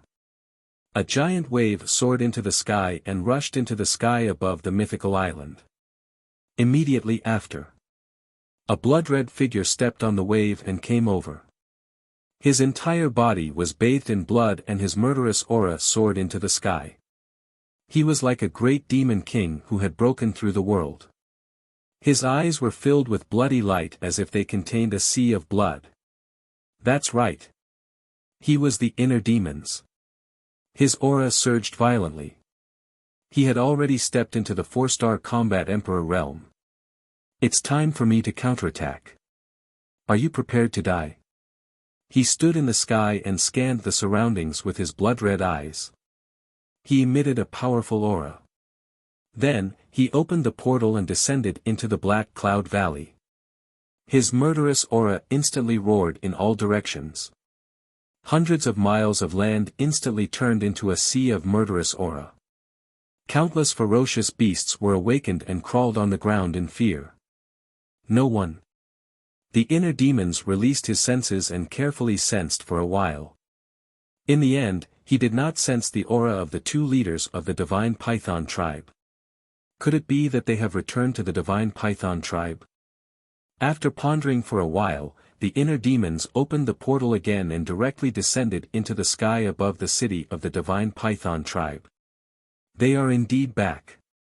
The moment he descended into the sky above the tribe, he sensed the aura of the Divine Python tribe's leader in a large hall below. Moreover, the aura of the Heavenly Spiral tribe's leader was also somewhere below. Who is it? At the same time, the people of the Divine Python tribe also discovered the inner demons. Accompanied by a loud shout, several figures soared into the sky. All of them emitted the aura of combat emperors. In fact, it was difficult not to discover them. This was because the murderous aura emitted by the inner demons was too terrifying. It was as if a god of death had descended into the world. This has nothing to do with you. You better get lost. The inner demons glanced at those combat emperors with an extremely cold gaze. How dare you? Everyone was furious and surrounded the inner demons. You are Ancestor Mu. However, when they saw the face of the inner demons, the group of people suddenly changed their expressions. How is this possible? At this moment, the Divine Python tribe's leader and high priest also soared into the sky and looked at the inner demons in disbelief. I am not Ancestor Mu. I am his biological elder brother. His name is Patriarch Mu. You can affectionately call me Patriarch. The inner demons said arrogantly. Ancestor Mu's biological elder brother. The people of the Divine Python tribe were extremely surprised.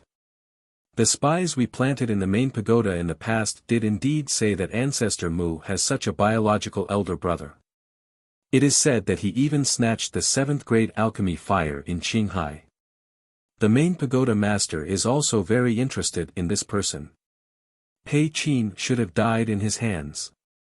The high priest sized up the inner demons and secretly sent a voice transmission to the Divine Python tribe's leader. The Divine Python tribe's leader nodded. Since the high priest knew, of course, he knew as well. The high priest frowned again and said suspiciously, but that's not right. Why would he suddenly come to our Divine Python tribe? Don't tell me you went to provoke Ancestor Mu again. The Divine Python tribe's leader's eyes darkened. The inner demons glanced at everyone and looked at the Divine Python tribe's leader. He said playfully, not long ago, my brother sent me a message saying that someone wanted to assassinate him. So I came to see who has the guts to do so. He is the main pagoda master's disciple. Who dares to assassinate him? The Divine Python tribe's leader said expressionlessly. You are going back on your word so soon. But it is all within my expectations. The inner demons smirked and grabbed in the air. One of the halls below shattered and a burly man was forcibly dragged up. It was the Heavenly Spiral tribe's leader. Chapter 1094. Isn't he the leader of the Heavenly Spiral tribe? I remember that he was exiled to the first district more than 2 months ago. Why is he in our tribe? Seeing the leader of the heavenly spiral tribe, the group of combat emperors surrounding the inner demons were confused. But the high priestess' face was slightly gloomy. Because when she saw the leader of the heavenly spiral tribe, she had a rough idea. The high priestess looked at the inner demons and said telepathically, "Brother Mu, let's find a place where no one is around to talk." "Sure." The inner demons nodded without hesitation. He did not want to start a massacre in the divine python tribe.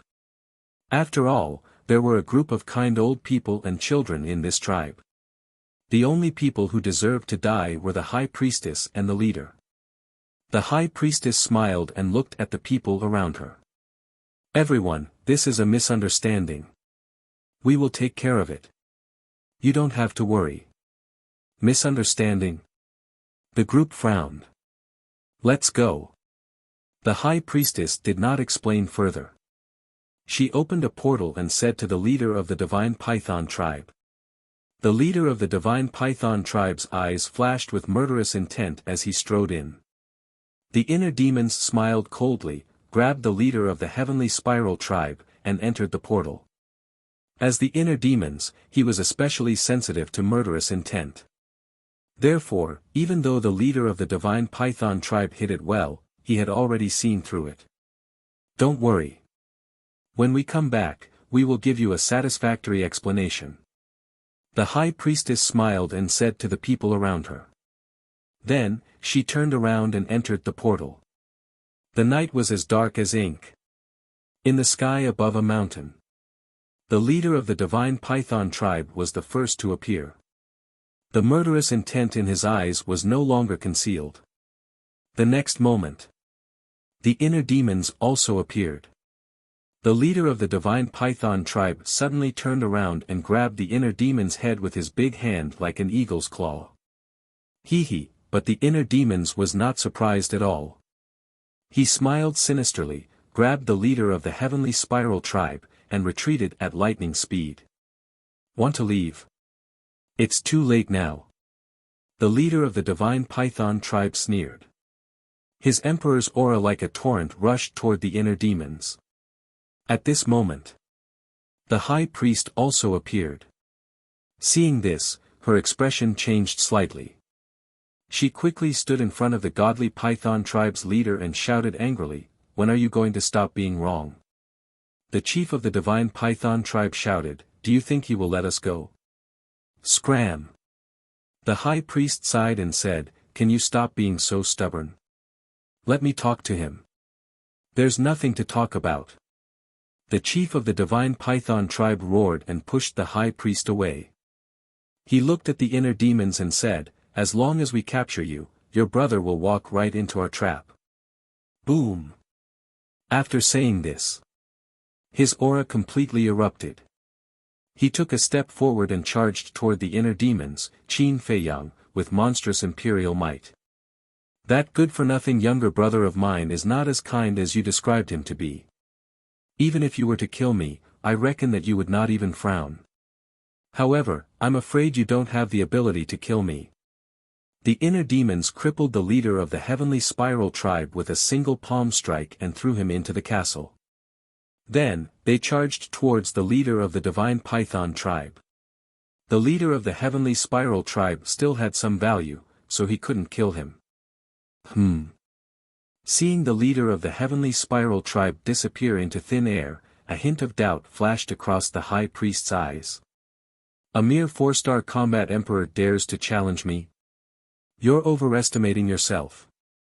The leader of the divine python tribe laughed disdainfully. As he approached, his battle aura surged and he threw a punch at the inner demons. "So what if you're an 8-star combat emperor? I don't even need 10 moves to make you kneel and beg for mercy. This is the first move." The inner demons laughed arrogantly and activated the battle character art. A shocking battle intent rushed out of his body and he threw a punch.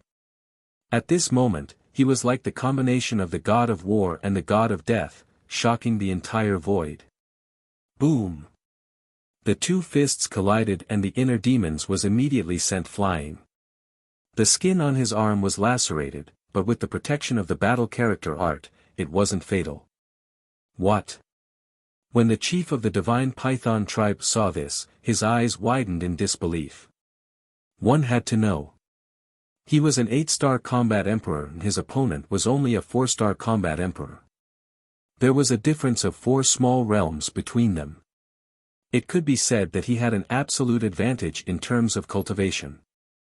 Moreover, he had used his battle aura and all of his strength in this punch.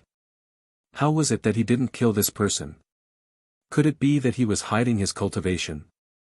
However, he didn't know that the battle character art not only gave Qin Feiyang half an immortal body, but it could also dissipate half of the force.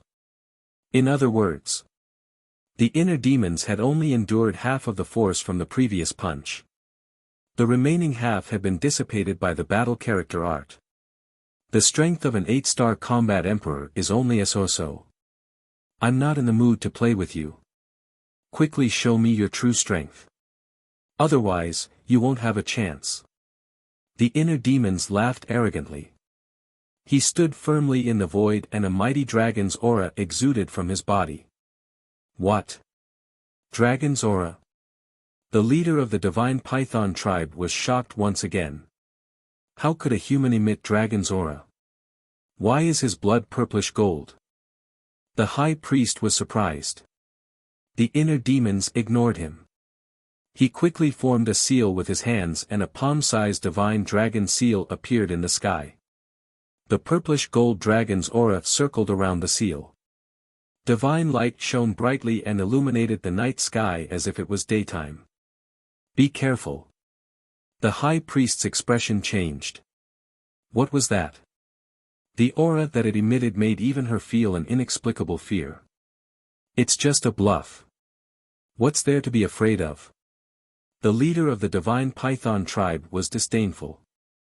No matter how heaven-defying his techniques were, he was only a 4-star combat emperor. What could he do? He reached out with his hand, and his battle chi roared in the sky. A giant hand was condensed, and it covered the sky and the moon. It released a world-destroying might. Kill!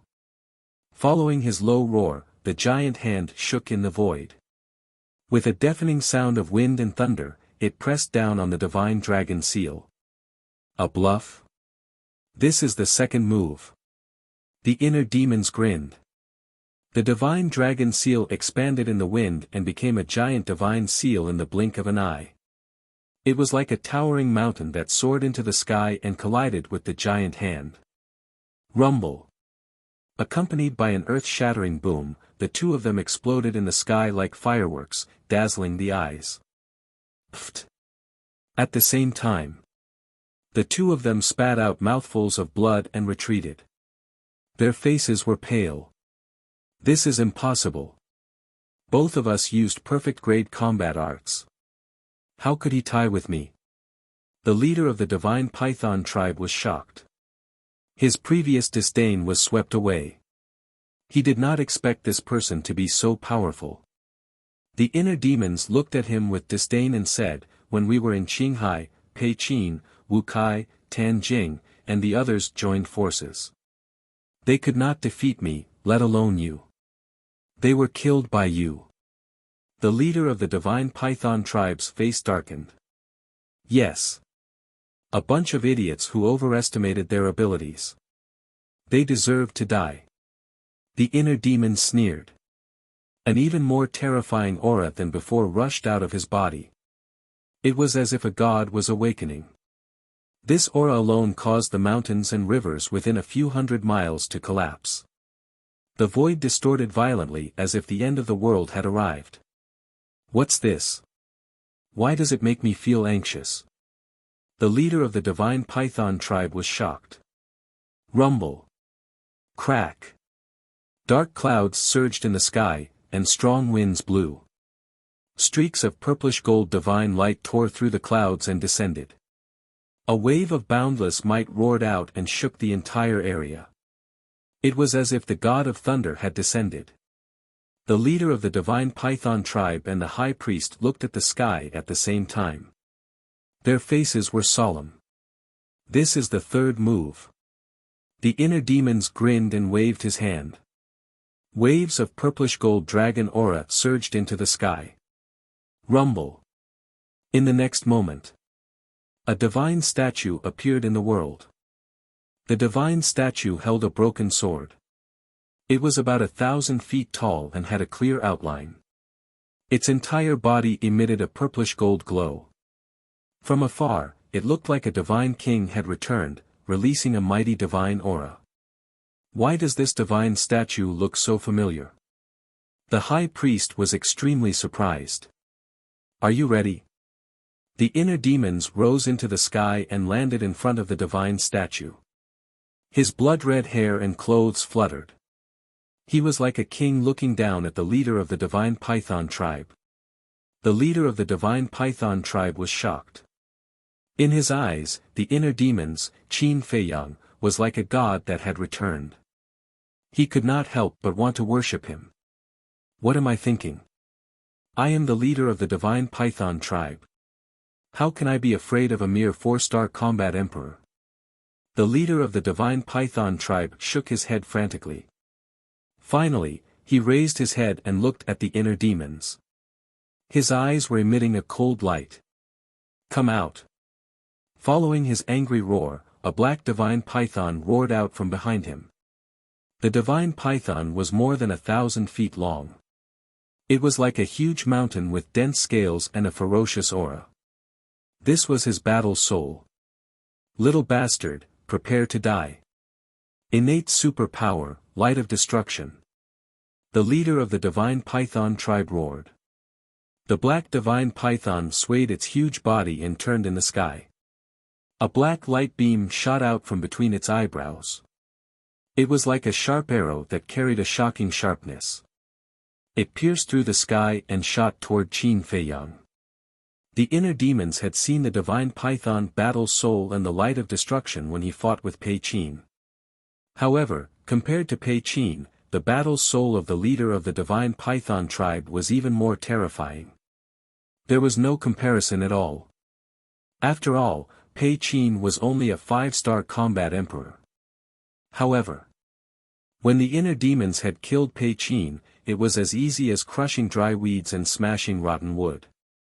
Therefore, he was not afraid of the battle soul of the leader of the divine python tribe. Under the divine power of the deity skill, everything was like an ant. Slash! Qin Feiyang shouted. Clang! The statue raised the broken sword and slashed in the sky.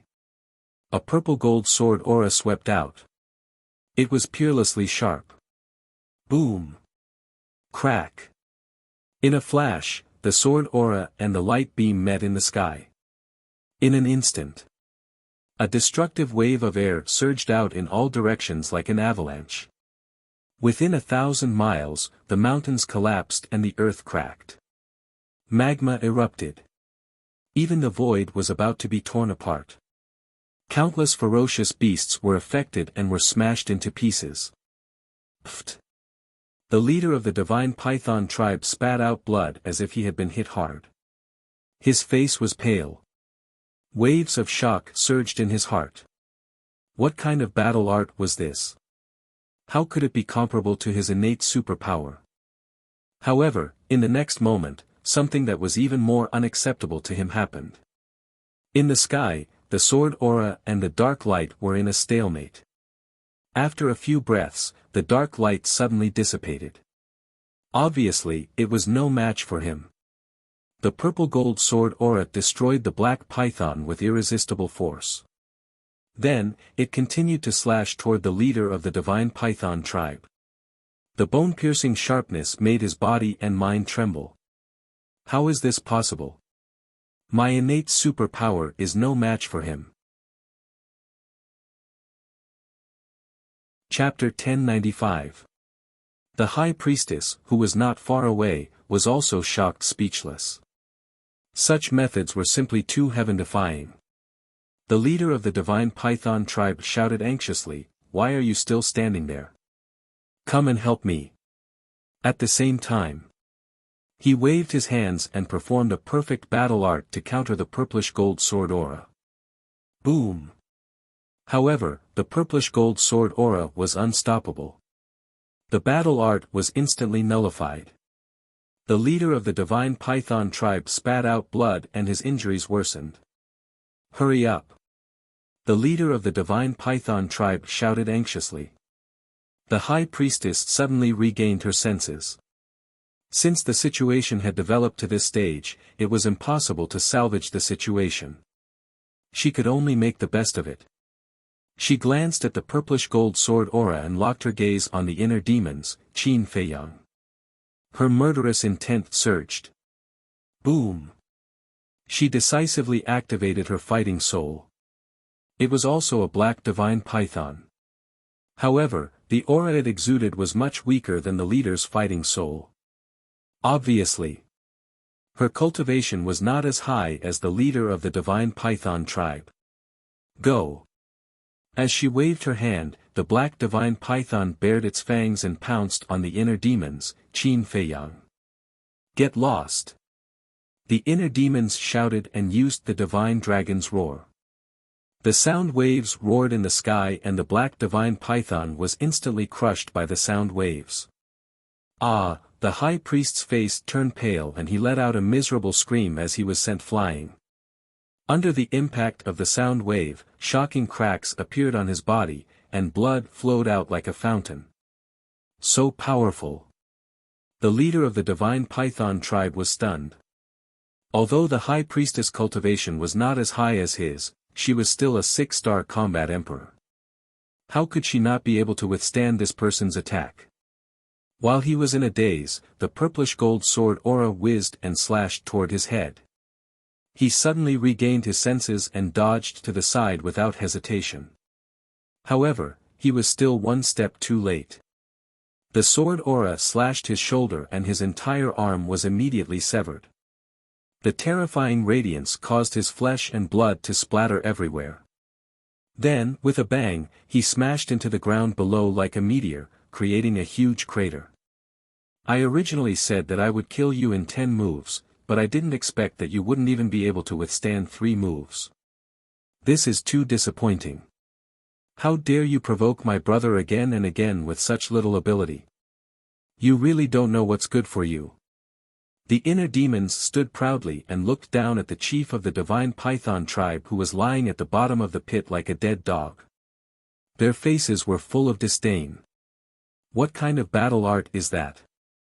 The chief of the divine python tribe roared hysterically. He didn't lose to this person, but to this person's battle art. The inner demon said, "You really want to know? Then I'll satisfy you. This is a divine art." What? The chief of the divine python tribe was dumbfounded. In the distance, the high priest was also shocked. This person actually had a deity art, and from the looks of it, he had more than one deity art. No wonder it was so ridiculously strong. A deity art was said to be a supreme killing technique created by a deity. How could a mere battle art compare to it? The high priest looked at the inner demons with fear. He rushed to the chief of the divine python tribe at lightning speed and said in a low voice, "Don't hesitate. We're no match for him. Let's go. Go." The inner demons smirked and said, "The moment you attacked, your deaths were already destined. If we want to leave, you can't stop us." The high priest looked at him coldly. He helped the chief of the divine python tribe up and turned to leave. Emperor Divine Prison. Roar. Boom. At the same time, accompanied by a loud dragon roar, an invisible mighty force surged in all directions with the inner demons, Qin Feiyang, as the center. In an instant, everything within a few hundred miles seemed to have stopped. Whether it was the ferocious beasts, the plants, the lava, or the flowing water, they all stopped moving.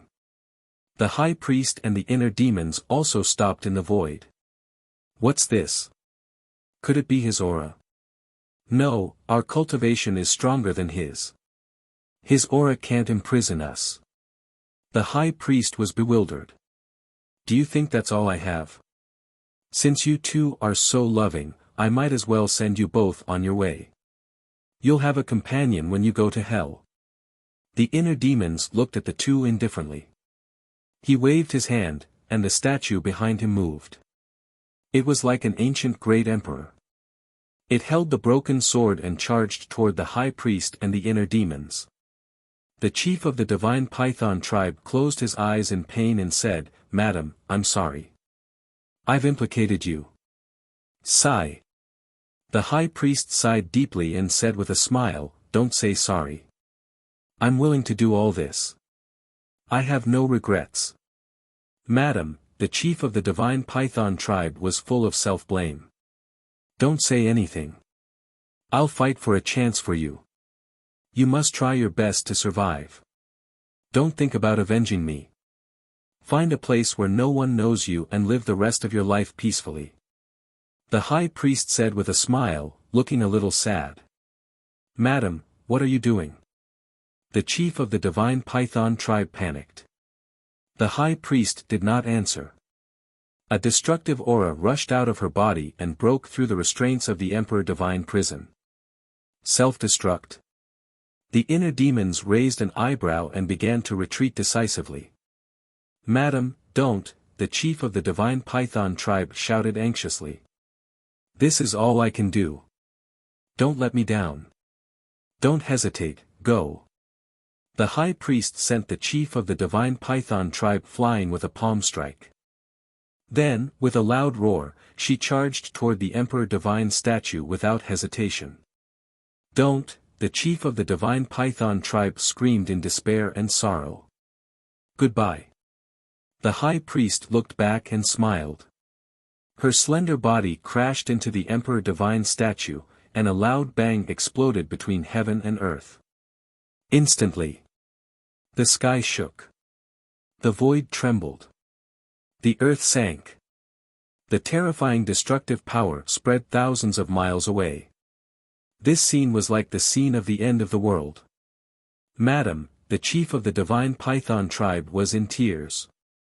He looked at the inner demons, Qin Feiyang, who was standing on the other side of the void. Then, he opened the portal and walked in. The inner demons raised an eyebrow. He did not chase after him, because he could not catch up with him now. However, at this moment, a golden beam of light shot out from somewhere below and hit the portal with lightning speed. The portal shattered on the spot. The chief of the divine python tribe, who had just entered the portal, staggered and appeared again. The inner demons was surprised. The chief of the divine python tribe was also surprised. "Who is it?"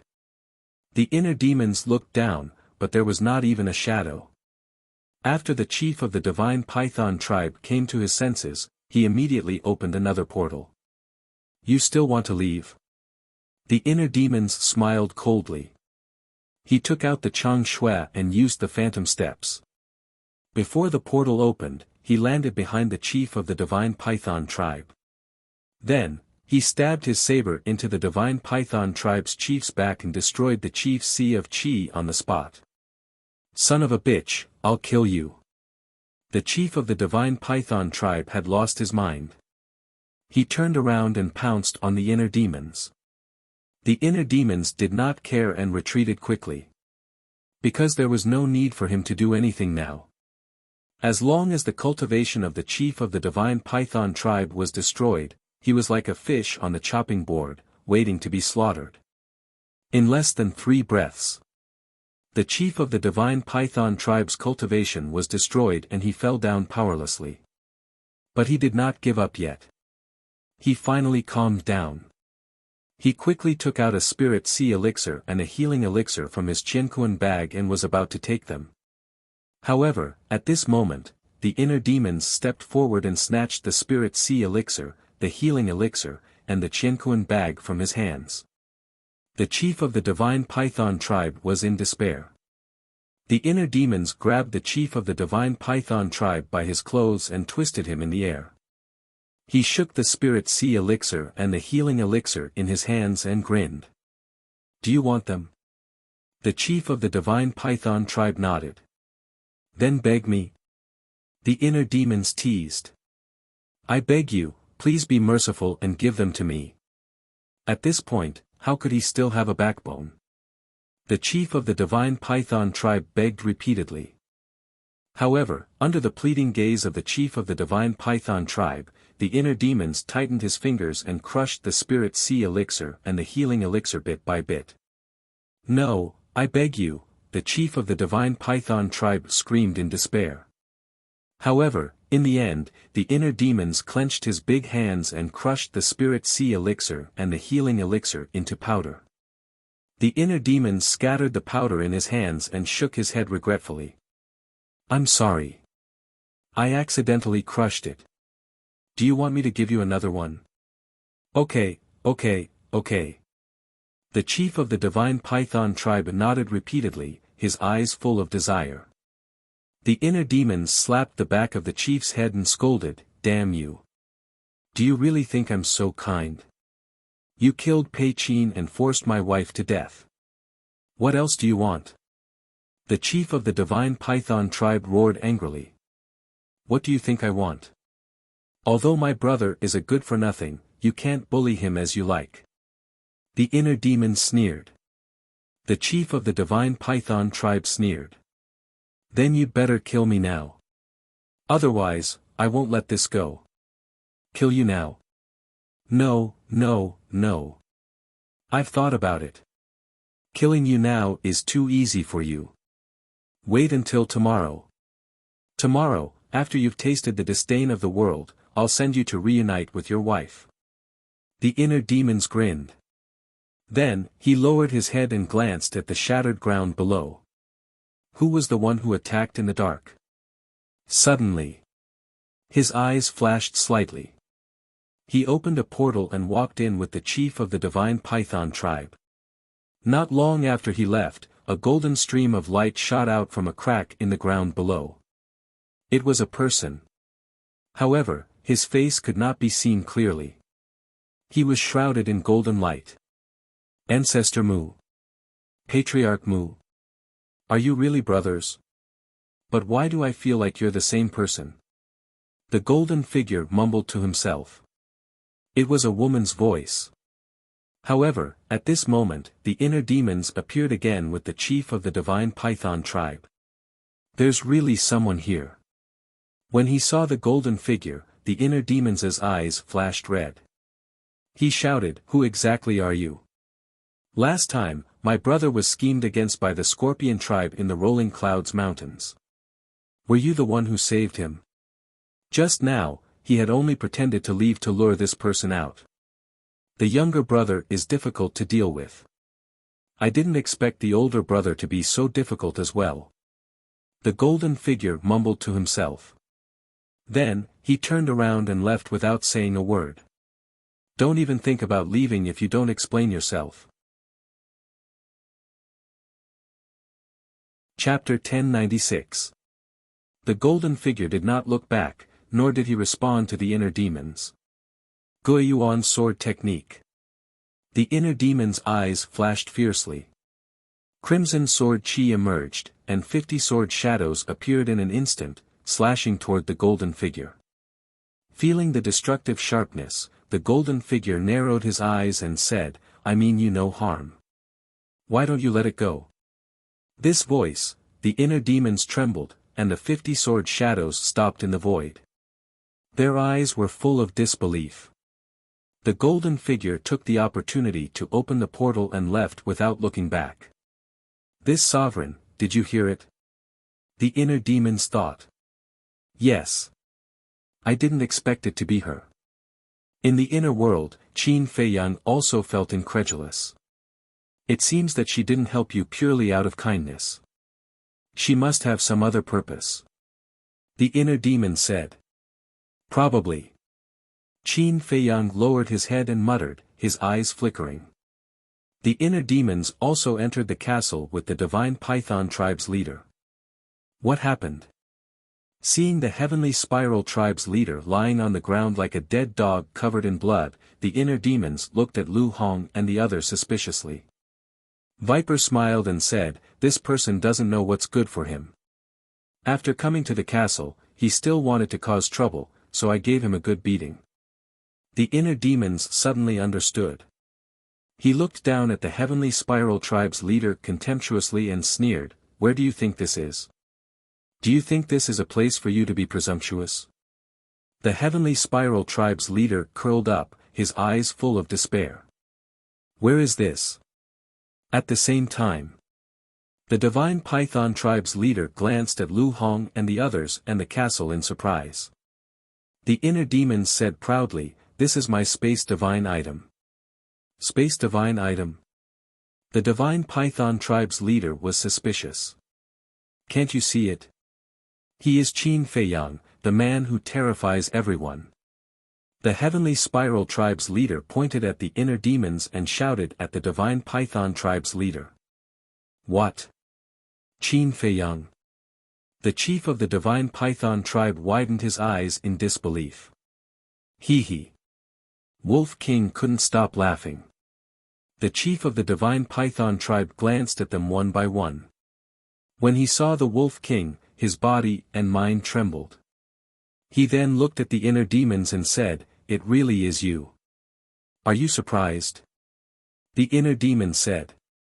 The chief of the divine python tribe asked, "If you are Qin Feiyang, then who is your brother? What is his purpose in sneaking into the main tower?"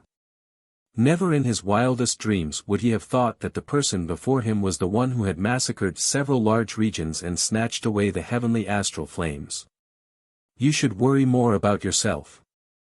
The inner demons formed a seal with both hands, and 2 enslavement seals appeared, sinking into the heads of the heavenly spiral tribes and divine python tribes leaders. "Ah!" the 2 of them immediately screamed. But soon, the pain disappeared. The chief of the divine python tribe roared, "What did you do to me?" Lu Hong explained to them. After saying that, the inner demons left the ancient castle. Qin Feiyang immediately manifested next to the inner demons. The inner demon said, "I'll leave the rest to you. Thank you for your hard work." Qin Feiyang smiled. After interacting with the inner demons for a long time, he realized that this guy wasn't that difficult to get along with. The inner demons laughed and returned to his inner world.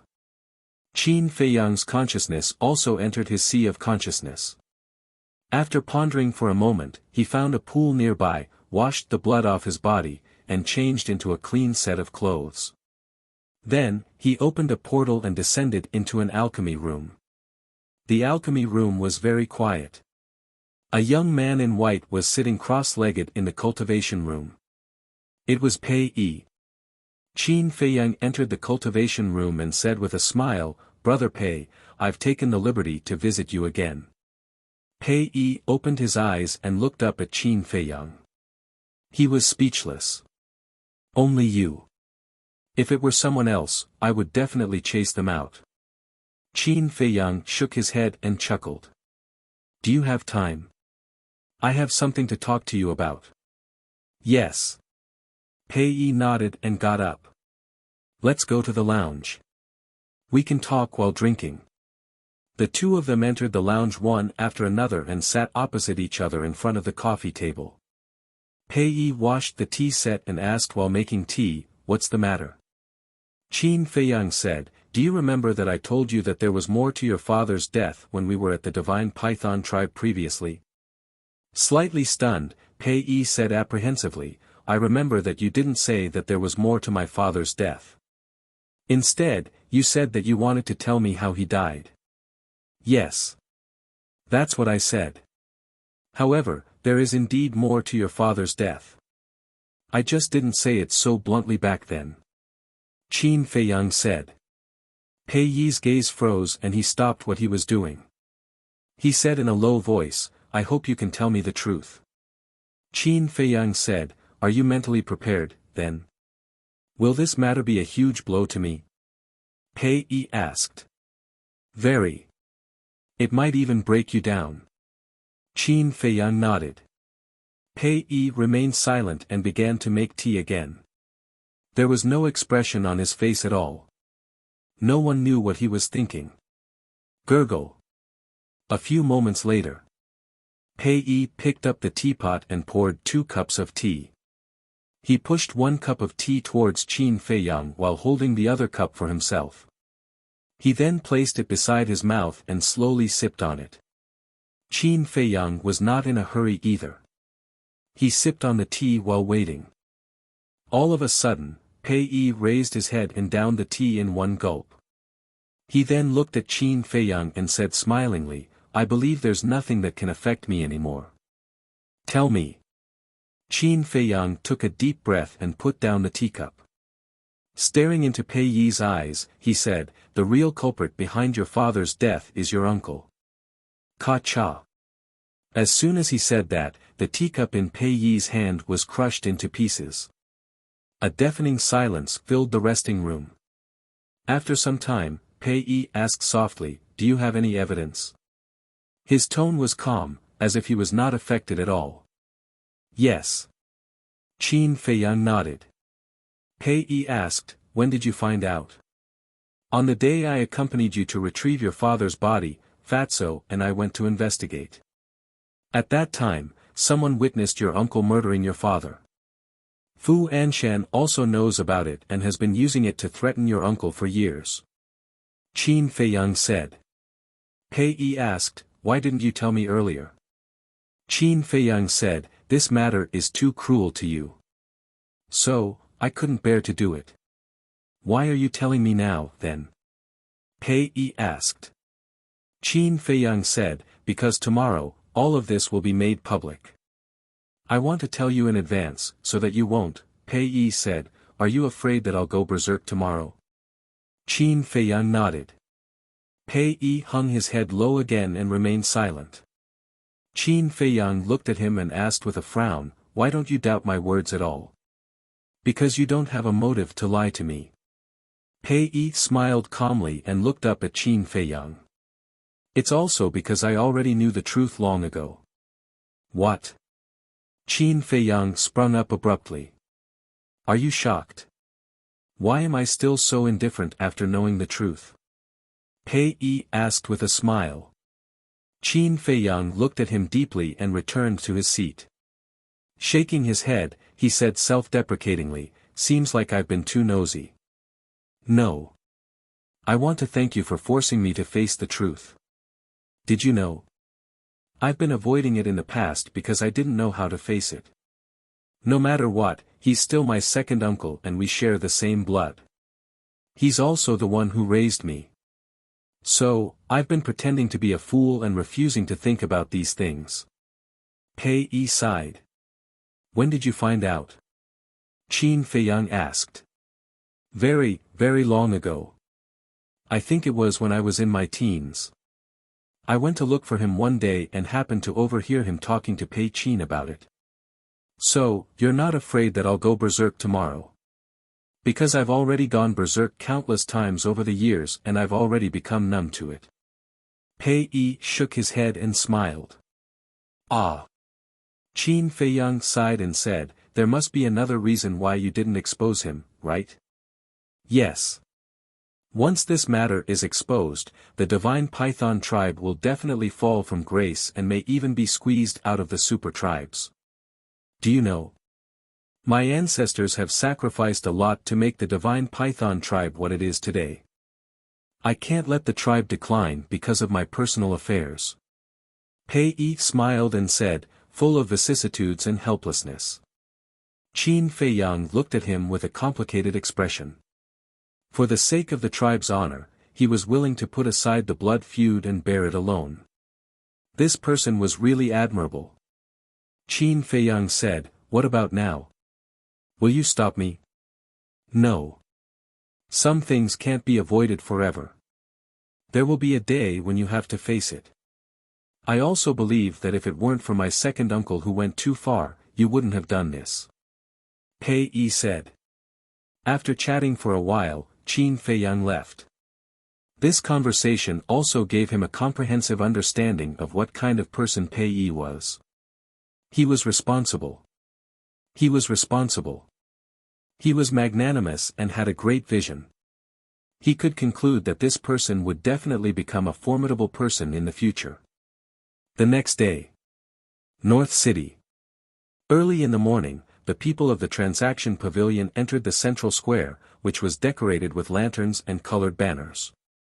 When the sun rose, Fu Anshan led a group of guards into the square with his head held high and his chest puffed out. He was in high spirits. Yan Wei followed behind him with a smile on his face. Fu Anshan walked to the center of the square and scanned the surroundings. Then, he looked at Yan Wei and instructed, "Go and check. Be careful and don't make any mistakes." "Okay." Yan Wei nodded. Fu Anshan looked at the guards again and shouted, "And you guys, keep a close eye on me. If my succession ceremony is ruined because of your negligence, I'll hold you responsible." "Yes." A group of guards responded loudly and spread out in all directions, standing straight at the edge of the square, ready for battle. Today is the day this old man will soar to the top." Haha. Looking at everything in front of him, Fu Anshan couldn't help but laugh in his heart. A moment later, Yan Wei returned to Fu Anshan and said with cupped fists, "Lord, I've checked. There's no problem. Well done. Later, you'll be in charge of monitoring the entire place. Once there are any changes, immediately think of a way to suppress them." Fu Anshan transmitted his voice. "Understood. Congratulations in advance, Lord." Yan Wei smiled obsequiously.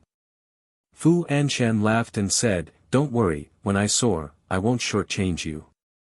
"Thank you, Lord." Chapter 1097. The sun was high in the sky. Everything was ready and waiting for the guests to enter. Soon, a tall and sturdy man appeared in the air above the square. His face was stern and serious. It was Mo Yizhen. Fu Anshan immediately went forward and cupped his fists. "Brother Mo, welcome, welcome." Mo Yizhen also cupped his hands and smiled. "Brother Fu, congratulations." Fu Anshan chuckled and asked, "When will the pavilion master and vice pavilion master arrive?" "It should be soon." "Old brother Fu, don't be anxious. You're already a deputy pavilion master. You won't be able to run away." Mo Yizhen smiled. Of course, of course." Fu Anshan nodded repeatedly. Suddenly, another figure descended in the sky above the square. This person looked middle-aged and was dressed in luxurious clothes. He had sword-like eyebrows that reached his temples and exuded an immense pressure. Seeing this person, Yan Wei hurriedly shouted loudly, "The Qilin tribe's leader has arrived." Fu Anshan's spirit was roused, and he hurriedly raised his head to look at the Qilin tribe's leader. He cupped his hands and said with a smile, "Brother Wu, long time no see. I trust you've been well since we last met." "Brother Wu, nice to meet you." Mo Yizhen also cupped his hands and smiled. The leader of the Qilin tribe landed in front of the two of them and said with a smile, "Nice to meet you, nice to meet you. Also, congratulations to Brother Fu for being promoted to Vice Pavilion Master. In the future, I hope Brother Fu will take care of me." "You're welcome. Brother Wu, please have a seat." Fu Anshan personally led the Qilin tribe's leader to a seat in the center. After the Qilin tribe's leader sat down, he smiled and said, "Brother Fu, you don't have to pay attention to me. Go and busy yourself." "That's good. Brother Wu, please help yourself." Fu Anshan nodded with a smile and prepared to welcome the next guest. The square had already become a sea of people, and it was extremely lively. The leader of the Adamantine tribe has arrived. Suddenly, Yan Wei's shout rang out again. A 2-meter-tall man appeared in the air above the square. Fu Anshan smiled and said, "Brother Nya, we're honored by your presence. This Fu failed to welcome you from afar. I hope that you can forgive me. Today is your big day, so you don't have to be so polite." The leader of the Vajra tribe waved his hand and smiled. He glanced at the square and asked in a low voice, "Why don't I see Ancestor Mu? Didn't you invite him?" A cold light flashed in the depths of Fu Anshan's eyes, and he said with a smile, "How can I not invite Chief Pagoda Master's personal disciple?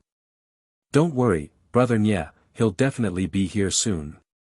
Then I'll be waiting," the Vajra tribe's chief said meaningfully. He walked straight to the side of the Chilan tribe's chief and sat down. The two of them exchanged greetings for a while and then began to chat. Yen Wei walked to Fu Anshan's side and said in a low voice, "Your Excellency, this Vajra tribe's leader seems to have some ill intentions." "Of course I can tell. He's trying to target Ancestor Mu. To me, this is a good thing. But not today. If he wants to cause trouble later, remember to think of a way to stop him." Fu Anshan transmitted his voice. Before he succeeded as the deputy pavilion master, he did not want to see any accidents, not even the slightest accident. "Understood." Yen Wei nodded. Soothing Lake. "Sis, Brother Mu, it's time for us to go." Young Master Hao stood in the courtyard, glanced at Qin Feiyang in Wang Yu's courtyard, and urged. "It's not like you're going to succeed as the deputy pavilion master of the trading pavilion. Why are you in such a hurry?" Wang Yu's cold voice came out. "I have something to deal with too. Wait for me." Qin Feiyang's voice also came out from the pavilion. "What a dawdler." Young Master Hao glared at the two pavilions in dissatisfaction. In the pavilion, Qin Feiyang was actually ready, but there were still some things to be done. He took out the image crystal. Fatso's shadow soon appeared. Qin Feiyang asked, "Have you found Li He and Shen Feiyun?" "Yes. I guess they've already sneaked into North City," Fatso said. "Then come over," Qin Feiyang said. "Okay." Fatso nodded. In less than 3 breaths, Fatso appeared in front of Qin Feiyang. Qin Feiyang waved his hand, and the leaders of the Heavenly Spiral tribe and the Divine Python tribe appeared out of thin air. Their bodies were still stained with blood, and their qi had not recovered. Their faces were full of fear and despair. "You already know the effect of the slave seal. If you want to live, do as I say. Also, don't play tricks with me. I know what you're thinking. I can also kill all of you before you can even speak." Qin Feiyang looked at the two of them coldly. The leader of the Heavenly Spiral tribe trembled and said, "After this is done, will you really let us go?" "I'll think about it." After Qin Feiyang finished speaking, he looked at Fatso and said, "Take them to North City first and act according to the situation." "Understood." Fatso nodded, opened the portal, and looked at the two coldly. "Let's go." The two of them looked at each other and could only follow Fatso into the portal. The show is about to begin. "Fu Anshan, are you ready?" Qin Feiyang muttered with a cold smile and turned to walk out of the attic. At the same time, Wang Yuer also came out. Seeing Wang Yuer at this moment, young Master Hao and Qin Feiyang's eyes lit up. Wang Yuer was dressed in a light green silk dress. Her long black hair was tied up with an exquisite jade hairpin at the end of her hair. She walked out slowly, and her body was graceful. Whether it was the charm or the noble aura she used to have, they were all gone. She was pure and charming. Young Master Hao walked up, touched Wang Yuer's forehead, and said suspiciously, "You don't have a fever. What are you doing?" Wang Yuer raised her eyebrows. "You've never dressed like this before. Is there something wrong with your brain?" Young Master Hao said. A row of black lines appeared on Wang Yuer's forehead. Seeing that the situation was not good, young Master Hao hurriedly said with a smile, "But it's not bad. You have the temperament of a lady and everyone loves you. Brother Mu, don't you think so?" "Yes." Qin Feiyang nodded. Seeing that Qin Feiyang approved of her, Wang Yuer could not help but feel a trace of joy in her heart. However, her face was still as cold as frost. She opened the portal and said, "Let's go." The three of them walked in one after another. Swoosh! When the three of them arrived in the sky above the square, the leaders of the 8 super tribes had all arrived, including Lu Yuan and the other 2 stewards. As soon as Yan Wei saw the three of them, he immediately shouted, "Young Master Hao, Young Master Yu, and Young Master Mu are here." The leaders raised their heads to look at the three of them, and their eyes flickered with an inexplicable light. Fu Anshan also immediately went up to greet them, bowed, and said with a smile, "I thought the three of you wouldn't come." Wang Yuer smiled faintly and said, "Steward Fu invited us so warmly. Wouldn't it be rude if we didn't come?" Young Master Hao said, "Sister, you should change the way you address him now. You should call him Pavilion Master Fu." "No, no.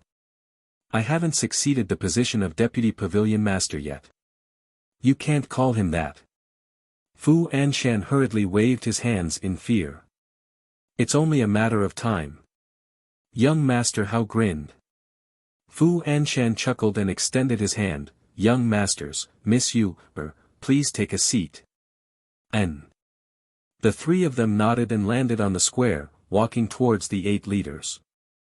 "Hello, Young Master Mu. Hello, Young Master Hao. Hello, Miss Yu, The 8 great leaders all stood up and greeted her. As for the leaders of the Vajra tribe and the Qilan tribe, although they also greeted Qin Feiyang with a smile, there was clearly a hint of coldness hidden in their smiles. Qin Feiyang didn't care and returned the greetings one by one. Following that, the three of them sat side by side. Young Master Hao swept his gaze across the people in the plaza and said in a low voice, "Brother, do you think the young miss of the Dragon Phoenix Pavilion will come for such a big matter?" Qin Feiyang's eyes flashed, and said with a sound transmission, "That will depend on whether Fu Anshan invited her or not. The young miss of the Dragon Phoenix Pavilion has arrived." Before he finished speaking, Yan Wei's voice sounded. Where? Young Master Hao's spirit was aroused, and he immediately looked forward, and saw a woman wearing a light golden dress floating over, landing on the plaza. However, just like before, her face was covered by a veil, and her true appearance could not be seen clearly. Only a pair of watery eyes could be seen. Idiot! Wang Yu rolled his eyes and glanced at Qin Feiyang. When he realized that Qin Feiyang was also staring straight at the young miss of the Dragon Phoenix Pavilion, a wave of anger immediately rose in his heart. These stinking men were indeed all the same. The young miss of the Dragon Phoenix Pavilion swept a glance at Qin Feiyang and young Master Hao, then walked in front of Fu Anshan and bowed with a smile, "Congratulations to Elder Fu for being promoted to Vice Pavilion Master." Fu Anshan hurriedly said, "You're welcome, miss, please take a seat." Here, young Master Hao immediately waved to the young miss of the Dragon Phoenix Pavilion. Wang Yu said angrily, "You're a man, can't you have some backbone?" However, young Master Hao turned a deaf ear to him, his eyes filled with anticipation. The young miss of the Dragon Phoenix Pavilion looked at young Master Hao and shook her head with a smile. Then, she slowly walked in front of the three of them and smiled at Qin Feiyang, "Young Master, we meet again. Nice to meet you." Qin Feiyang nodded. Young Master Hao called out, Come, sit beside me." "Thank you, young Master Hao." The young miss of the Dragon Phoenix Pavilion bowed politely, turned around and sat on the chair. Then, she smiled and nodded at Wang Yu, and looked at the plaza in front of her. Young Master Hao asked in a low voice, "Didn't you not like this kind of occasion?" "Although I don't like it, since Steward Fu has invited me, I will definitely give him face." The young miss of the Dragon Phoenix Pavilion chuckled. Young Master Hao sent a sound transmission, "Then you have to be careful of him, this guy is an old hooligan." The young miss of the Dragon Phoenix Pavilion was stunned, and nodded, "Thank you for your reminder, young master, I will be careful." Now, young Master Hao only had eyes for the young miss of the Dragon Phoenix Pavilion, and directly treated Qin Feiyang and Wang Yu as heir. Wang Yu glanced at the young miss of the Dragon Phoenix Pavilion, and looked at Qin Feiyang. Tell me honestly, what's your relationship with her? There's nothing between me and her. Why do you ask? Qin Feiyang was suspicious. Didn't you notice? Ever since she came here, you've been watching her, and you still say that there's nothing between us? Wang Yu said angrily. Qin Feiyang stared blankly for a moment before teasing, are you jealous? Scram. Do you know her very well? And you're jealous? You think too highly of yourself. Wang Yu snorted coldly, somewhat angry from embarrassment. Then why are you asking so much? It's my freedom to look at whoever I like. It's none of your business. Qin Feiyang said indifferently. You. Chapter 1098. Could this woman have really fallen for me? Qin Feiyang glanced at Wang Yu's expression from the corner of his eye and could not help but feel uneasy. It was a happy thing to be liked by someone. Especially someone like Wang Yu, who was beautiful, talented and had a strong family background. However, Qin Feiyang did not feel happy at all. There was only worry. What's going on? Why isn't the leader of the Divine Python tribe here yet? Suddenly, the leader of the Diamond tribe asked suspiciously. That's right. I haven't seen him. Everyone reacted with puzzlement on their faces. The leader of the Diamond tribe looked at Fu Anshan and asked, Brother Fu, didn't you invite him? I did. Fu Anshan nodded and thought for a moment before smiling. He might have been delayed by something. Let's wait a little longer. I'm late. Please forgive me, everyone. However, before he finished, an old voice sounded from above. Everyone looked up and saw a red-haired old man standing in the sky. He was wearing a bright red robe and exuded an unfathomable aura. However, upon closer inspection, one would realize that there was a hint of worry between his brows. Aren't you the Grand Elder of the Divine Python tribe? Why are you here? Where's your leader? The leader of the Diamond tribe and the others looked at him in shock. Our leader was delayed by something and couldn't come personally. That's why he sent me to attend the ceremony. I'm really sorry. The red-haired old man smiled. Fu Anshan waved it off. It's fine, it's my honor that the Grand Elder is here personally. Please take a seat. The red-haired old man smiled and landed beside Qin Feiyang. He sat on the seat beside him and sent a voice transmission, Young friend, can you tell me where my leader and high priest are now? How would I know where your leader and high priest are? Qin Feiyang's eyes flashed and he turned to look at the red-haired old man in confusion. Young friend, let's not beat around the bush. Last night, your brother came to my Divine Python tribe and left with the leader and high priest. They haven't returned yet. Sending a message to them is like throwing a stone into the ocean. Little friend, I don't know what grudge you have with our leader, but please don't harm him. The red-haired old man pleaded. Qin Feiyang smiled and said, how can I hurt him with my little ability? Old man, I really don't know. Why don't I ask my big brother after the ceremony? Thank you very much. The red-haired old man said gratefully. Pavilion Master, Vice Pavilion Master has arrived. At this moment, Yen Wei's voice sounded again. The square immediately quieted down. Everyone looked up and saw two old men standing in the air. One of them was wearing a long white robe. He was in high spirits, his eyes were bright, and his temperament was outstanding. The other person was dressed in a black robe. He had white hair, a stooped body, and a weak aura. His eyes were dim and lifeless. Greetings, Pavilion Master and Vice Pavilion Master. Fu Anshan, Mo Ezhan, Lu Yuan and the other two stewards, as well as the staff and guards of the trading pavilion, all knelt down to greet him. Greetings, elders. Qin Feiyang and the other two, the 8 leaders, the red-haired old man, and the young lady of the Dragon Phoenix Pavilion also stood up and bowed. No need to be so polite. The pavilion master of the trading pavilion looked at the people below with a smile and said to the old man in black, "Let's go down." The old man in black nodded. The two landed in the center of the square and then walked straight to Qin Feiyang under everyone's gaze. The old man in black cupped his hands and said, "I've heard of little friend's name. Seeing you today, you're indeed a dragon among men. He's the vice pavilion master of the trading pavilion." Wang Yuer transmitted her voice. Qin Feiyang nodded and said with a smile, "Senior is too polite. I really don't dare to be called a dragon among men.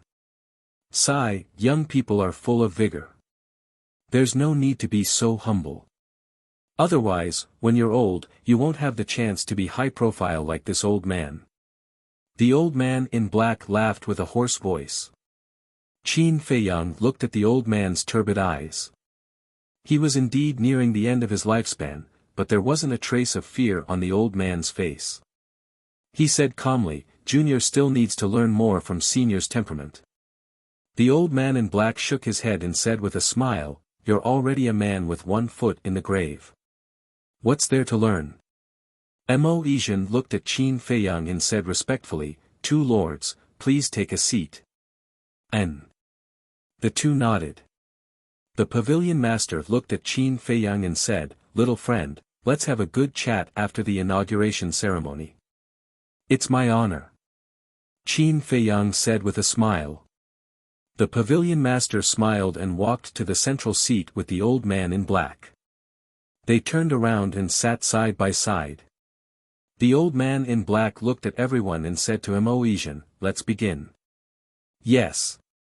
Mo Yizhen said respectfully and walked to the front of the stage. He looked around and said with a smile, "Thank you all for taking time out of your busy schedules to attend the inauguration ceremony of our pavilion vice pavilion master." What followed was nothing more than a series of pleasantries. Qin Feiyang turned to look at young Master Hao and asked through voice transmission, "Your father didn't come? It's not the pavilion master's inauguration ceremony. What is he doing here?" Young Master Hao said with disdain. But before he finished speaking, two more people appeared in the sky. Yen Wei noticed it immediately. His pupils shrank and he shouted, "Chief Pavilion Master and the Temple Master of the Oracle Hall are here." Everyone was surprised and looked up. Immediately, everyone stood up and bowed to welcome them. What is the old man doing here?" Young Master Hao was surprised. Qin Feiyang looked at the Pavilion Master and Vice Pavilion Master. The two of them were also surprised. Obviously, they didn't know the Chief Pavilion Master would come. Gong Sunbei smiled and said, "We came uninvited. You won't blame us, right?" Fu Anshan shuddered and hurriedly said, "No, no, this is our honor. Masters, please take a seat." The Pavilion Master and Vice Pavilion Master also immediately gave up their seats. Gong Sunbei smiled and said, "Today, you are the hosts. We can't steal the limelight. Just find a place to sit." The two of them landed on the square and walked towards Qin Feiyang and the other two. Seeing this, everyone understood. They were going to sit with young Master Hao and the other two. The red-haired old man sitting next to Qin Feiyang and the leader of a super tribe immediately retreated to the side to make room.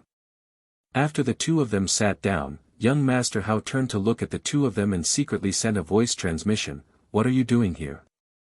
Gong Sunbei secretly laughed and said, "Little junior brother, you don't know this, right? Master is here to watch your performance." "Watch my performance?" Young Master Hao raised his eyebrows. Gong Sunbei said, "Didn't you tell me last time that you would expose Fu Anshan's true colors today?" "I see." Young Master Hao suddenly realized and chuckled, "Don't worry, I will definitely let you guys watch a good show. Then I'll look forward to it." Gong Sunbei smiled. Although the Chief Tower Master didn't say anything, there was a hint of anticipation in his eyes. The Pavilion Master looked at Mo Yizhen and said, "Let's cut the formalities and get started." "Yes." Mo Yizhen nodded, glanced at everyone present, and said with a smile, "Now, let's invite Steward Fu Anshan to come on stage." Hearing this, Fu Anshan took a deep breath and strode onto the high platform. "First of all, I would like to thank everyone for coming to participate in the succession ceremony, especially the Chief Tower Master. I am flattered. Secondly, I would like to thank the 2 pavilion masters. If it weren't for your nurturing, I wouldn't be where I am today. I hereby swear that in the future, I will do my best to manage the trading pavilion wholeheartedly and strive to bring the trading pavilion to the next level." Fu Anshan's impassioned speech. The applause continued. Qin Feiyang and young Master Hao were also applauding, but there was a hint of playfulness on their faces. After Fu Anshan finished his speech, Mo Yizhen took a step forward and said, "Then now, let's invite the Vice Pavilion Master to come on stage." The applause was thunderous. The old man in black got up and walked up the high platform shakily. He smiled and said, "We have all seen Fu Anshan's ability. With him helping this old man manage the trading pavilion, this old man can rest assured and enjoy the rest of his life." As he said that, he took out a square seal from his arms. The square seal was the size of a baby's fist. It was as white as jade, and there was a fire phoenix pattern engraved on it, emitting a hazy light. This was the Vice Pavilion Master's jade seal. As long as the jade seal was in Fu Anshan's hands, he would officially become the Vice Pavilion Master of the Trading Pavilion. So at this moment, he looked at the jade seal with unprecedented excitement in his heart. He couldn't suppress it even if he wanted to. The old man in black turned around, looked at Fu Anshan, and said with a smile, "Now this old man will give it to you. I hope you can cherish everything you have now." "I will." Fu Anshan nodded, bent down and stretched out his hands. "It's my turn." Young Master Hao laughed coldly. Qin Feiyang held him down and sent a sound transmission, "Wait a little longer." "Still waiting?" Young Master Hao raised his eyebrows, but he also heard Qin Feiyang's words. Because he knew that Qin Feiyang definitely had a reason for doing this. Moreover, if not for Qin Feiyang's help this time, he wouldn't have been able to grasp Fu Anshan's weakness. The old man in black lowered his head and looked at the jade seal. There was a trace of reluctance in his eyes, but in the end, he still handed it over to Fu Anshan. Finally, I've become the Vice Pavilion Master of the Trading Pavilion." Fu Anshan looked at the jade seal in his hand, his old eyes filled with excitement, feeling as if he was dreaming. "Congratulations. This is a congratulatory gift that I have prepared. Vice Pavilion Master, please accept it." With a wave of the Qilin tribe's hand, an exquisite gift box flew towards Fu Anshan. Fu Anshan regained his senses and caught the gift box. Without even looking at it, he hurriedly thanked him, "Thank you, Brother Wu." The other leaders and the Divine Python tribe's Grand Elder also sent out congratulatory gifts. The young lady of the Dragon Phoenix house also sent a jar of Dragon Phoenix wine. Seeing that Qin Feiyang was indifferent, the leader of the Vajra tribe chuckled and said, "Brother Mu, I believe you have also prepared a congratulatory gift. Take it out and let us old fellows see it." "That's right. With your identity, it must be something extraordinary." The leader of the Qilin tribe laughed.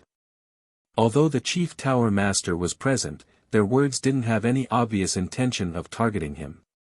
They just treated it as a joke, so they weren't worried that they would anger the Chief Tower Master. Although Fu Anshan knew, he didn't stand out to smooth things over. Chapter 1099. The other leaders also looked at Qin Feiyang curiously. All of a sudden, the atmosphere in the plaza became a little different. It's already an honor for little friend to be able to participate in the succession ceremony. It doesn't matter if you have a gift or not. Finally, it was the pavilion master of the trading pavilion who stood up to smooth things over. However, when he said this, not only did the atmosphere not ease, it became even weirder. Especially the leaders of the Chilan tribe and the Vajra tribe, the expressions on their faces were intriguing. As for the chief pagoda master and Gongsun Bei, they had been silent the entire time, as if this matter had nothing to do with them. He, Qin Feiyang scanned the crowd and suddenly laughed. Of course, he knew what these people were thinking. They just wanted to see him embarrass himself in public. But how could such a thing happen to him? Senior, this junior is not someone who does not understand etiquette.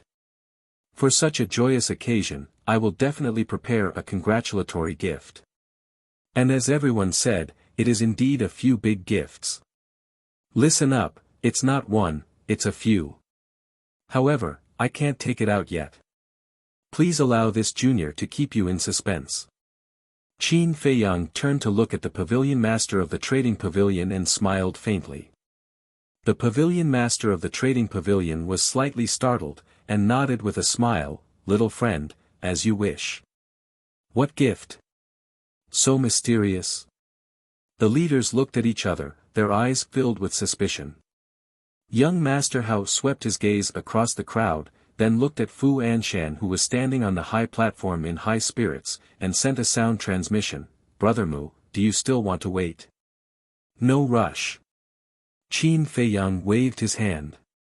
Next. The old man in black said a few more words of emotion, then left the platform and returned to his seat. Mo Yizhen took a step forward and said with a smile, "The succession ceremony can be considered to have come to a perfect end. Now, I would like to invite everyone to the Dragon and Phoenix Pavilion. We have already prepared a banquet." Young Master Hao said anxiously, "Brother Mu, if you don't make a move now, it will be too late." Qin Feiyang did not reply, and stared at Fu Anshan. Just as everyone heard Mo Yizhen's words and stood up, Fu Anshan also woke up from his excitement. Seeing that everyone was preparing to go to the Dragon and Phoenix Pavilion, he quickly put away the jade seal and stretched out his hand. "Everyone, wait." Everyone turned around and looked at him suspiciously. Fu Anshan laughed, "Taking advantage of today's joyous occasion, I have another joyous occasion to announce." "What good news?" Everyone was curious.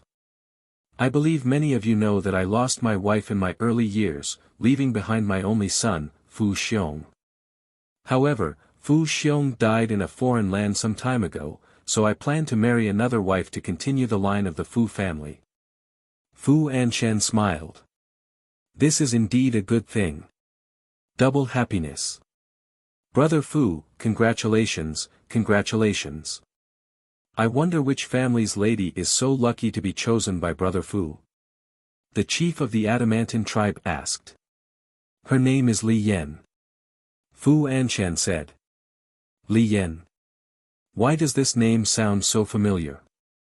Right, I remember now. She seems to be Li He's granddaughter. This, if I remember correctly, Li Yan is still a virgin. She actually married Fu Anshan. Is there a mistake? Don't tell me there's something fishy going on here." Everyone began to discuss in low voices. "Everyone, please listen to me. I definitely didn't do anything to threaten Li Yan or her family. It's Miss Li Yan who doesn't mind an old man like me and is willing to marry me." Fu Anshan said. "Hypocrite." Young Master Hao sneered secretly.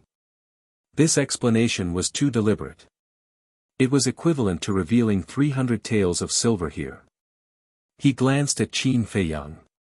Seeing that Qin Feiyang wasn't surprised at all, he asked suspiciously, "Brother Mu, don't tell me you knew about this long ago." Qin Feiyang smiled but didn't say anything. Hearing everyone's discussion, the pavilion master frowned and said, "Fu Anshan, tell me clearly. Is Li Yan really willing?" Fu Anshan hurriedly said, "Sir, this is absolutely true. If you don't believe me, you can ask her herself." "Where is she?" Everyone scanned the crowd around the square. "It's her. She's Li He's granddaughter, Li Yan." The crowd on the left suddenly became restless. Everyone looked over and saw Li Yan, accompanied by a middle-aged couple, slowly walking into the square. The middle-aged couple was Li Yan's parents. Fu Anshan went up to her with a smile and said, "Miss Li Yan, please tell everyone." As he spoke, a hint of threat flashed across his eyes. Li Yan looked at him coldly and walked straight up the platform. Fu Anshan and the middle-aged couple followed closely behind her. The pavilion master looked at Li Yan and asked, "Are you really willing to marry Fu Anshan?" If it was voluntary, even if there was a huge difference in seniority and age between the two, outsiders couldn't say anything. Li Yan glanced at the crowd and remained silent. Fu Anshan couldn't help but become anxious and transmitted his voice, "Now that I'm the deputy pavilion master of the transaction pavilion, you'd better not play any tricks." However, Li Yan turned a deaf ear to him and her gaze fell on Qin Feiyang. Qin Feiyang smiled and nodded. Li Yan took a deep breath and said, "I didn't do it willingly. He threatened me.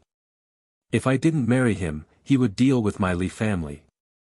"Yan, the middle-aged couple shouted. Fu Anshan clenched his fists and a fierce glint flashed across his eyes. It was indeed a threat. I knew it. Li Yan is so young and beautiful. How could she like an old man? An old cow eating young grass. This Fu Anshan is too much. The crowd around the square was in an uproar. The pavilion master of the transaction pavilion frowned and said in a deep voice, "Fu Anshan, give me an explanation immediately." Fu Anshan panicked and turned to look at Li Yan. "Miss Li Yan, there are so many important people present. Don't joke around." As he spoke, he gave the middle-aged couple a look. "That's right. Yan, now is not the time to be willful. Quickly answer the pavilion master truthfully." The middle-aged couple was afraid that Fu Anshan would take revenge and hurriedly persuaded Li Yan in a low voice. "No. I'm not joking. It's him. He repeatedly threatened my parents. He said that if I don't marry him, when he takes the position of deputy pavilion master, he will make my Li family disappear from the central divine kingdom." Li Yan shook her head and sneered. Fu Anshan's eyes suddenly became fierce. Clap. At this moment, a loud applause sounded in the square. Everyone looked in the direction of the sound and saw that the person clapping was Qin Feiyang. And Qin Feiyang's face was full of smiles. Fu Anshan raised his eyebrows and asked in confusion, "Brother Mu, why are you doing this?" Qin Feiyang slowly got up and said with a faint smile, "Are you wondering why Li Yan is suddenly not afraid of your threat?" Fu Anshan was shocked. Li Yan's sudden change of heart had something to do with this person. "Didn't I just say that I prepared a few big gifts for you? Li Yan's counterattack is the first big gift," Qin Feiyang said. It seems that he already knew that Li Yan was threatened by Fu Anshan. But why did he help Li Yan? What is their relationship? Everyone was suspicious. Then, they looked at Fu Anshan. At this moment, his face was extremely gloomy. Originally, everything was flawless. Not only would he obtain supreme authority, he would also obtain a young and beautiful woman. It could be said that he would obtain both power and beauty. But he never expected that a demon would appear in the middle of the process. The pavilion master of the trading pavilion was about to explode. It was a good ceremony, but such a thing happened. It was a disgrace to the trading pavilion. He looked coldly at Fu Anshan and Qin Feiyang and said, "Young friend, you just said that Li Yan is only the first big gift. What about the rest?" "The rest," Qin Feiyang smiled faintly and returned to his seat. He turned his head and nodded to young Master Hao. Young Master Hao had been waiting impatiently for a long time. After receiving Qin Feiyang's instruction, he immediately stood up. In an instant, everyone's eyes fell on young Master Hao, including the chief tower master and Gongsun Bei. Young Master Hao walked to the high platform with his head held high and said, "Do you remember the deaths of Li He and Shen Feiyan some time ago?" "Of course. Both of them died mysteriously, and the real murderer has not been found yet. People discussed. Fu Anshan's body tightened. He looked at young Master Hao next to him and couldn't help but break out in a cold sweat. He was guilty. Young Master Hao turned his head and looked at Fu Anshan suspiciously. "Why are you sweating? Is it hot?" "A little." Fu Anshan quickly nodded. Young Master Hao smiled mockingly. He looked at the crowd and said, "Everyone may think that the death of Li He and Shen Feiyun will become an unsolved case. But I can tell you clearly that it will never be. Because I have already found out who the murderer is." As soon as these words came out, Li Yan and the middle-aged couple suddenly turned their heads and looked at young Master Hao. Fu Anshan's body trembled and cold sweat couldn't stop coming out. Who is the real murderer? Li He is the steward of the trading pavilion and Shen Feiyun is an old friend of Gongsun Bei. Who has the guts to kill them? People were surprised. So were the leaders. "Young Master Hao, do you really know the real murderer who killed my grandfather?" Li Yan ran to young Master Hao and asked tearfully. "Yes." Young Master Hao nodded. "Who is so heartless to murder such a good person like my grandfather?" Li Yan cried sadly. "Don't be sad. The wicked will be punished sooner or later." Young Master Hao comforted her, then looked at the crowd and shouted, "The real murderer is the leader of the divine python tribe." "What? It's him." The crowd was in an uproar. Everyone's face was full of disbelief. Even the chief tower master and Gongsun Bei were very surprised. Because the leader of the divine python tribe had always given everyone the impression that he was a law-abiding person. How could he do such a thing? How did he know? Fu Anshan, however, was extremely panicked. "Impossible!" An angry roar sounded. Everyone turned their heads and saw a red-haired old man staring at young Master Hao angrily. It was the Grand Elder of the Divine Python tribe. "Is that so?" Young Master Hao smiled playfully. The red-haired old man said in a deep voice, "Everyone knows the character of our leader. I dare to guarantee with my life that he would never do such a thing." "Senior, don't be so sure. Do you really think you know your leader?" Chapter 1100. The red-haired old man said angrily, "I watched him grow up. Of course I know." Young Master Hao said, "Then do you know how Pei Changfeng died?" Fu Anshan looked at young Master Hao in surprise. Why did he mention Pei Changfeng? Did he know the cause of Pei Changfeng's death? The red-haired old man said coldly, "Don't mention Pei Changfeng in front of me." "Why?" Young Master Hao asked. As the eldest son, he was born with the responsibility of leading our divine python tribe. However, not only did he not succeed the position of the chief, he even left and ran out alone. In the end, he died outside. Our divine python tribe doesn't have such an irresponsible person like him. The red-haired old man snorted coldly. Crack. In the crowd, a young man in white clenched his hands tightly. It was Pei Sai. If Pei Changfeng hears your words, he probably won't be able to rest in peace in the netherworld. Young Master Hao looked at the red-haired old man and shook his head with a sigh. The red-haired old man said, "Don't talk nonsense. In short, our leader is definitely not such a person." "All right, I won't argue with you. You'll understand how wrong you are in a bit." Young Master Hao smiled mockingly and turned to look at Fu Anshan. "Now, I'll give you the second gift. Brother Shen, stewardly, come out." Brother Shen. Stewardly. Is he calling for Shen Feiyun and Li He? But aren't the two of them dead? Everyone looked at young Master Hao suspiciously. Li Yan, the middle-aged woman, and Fu Anshan were also bewildered. The scene fell into dead silence. Thud. Suddenly, a series of steady footsteps sounded. Two middle-aged men walked out of the crowd and stared at Fu Anshan with killing intent in their eyes. "Who are you?"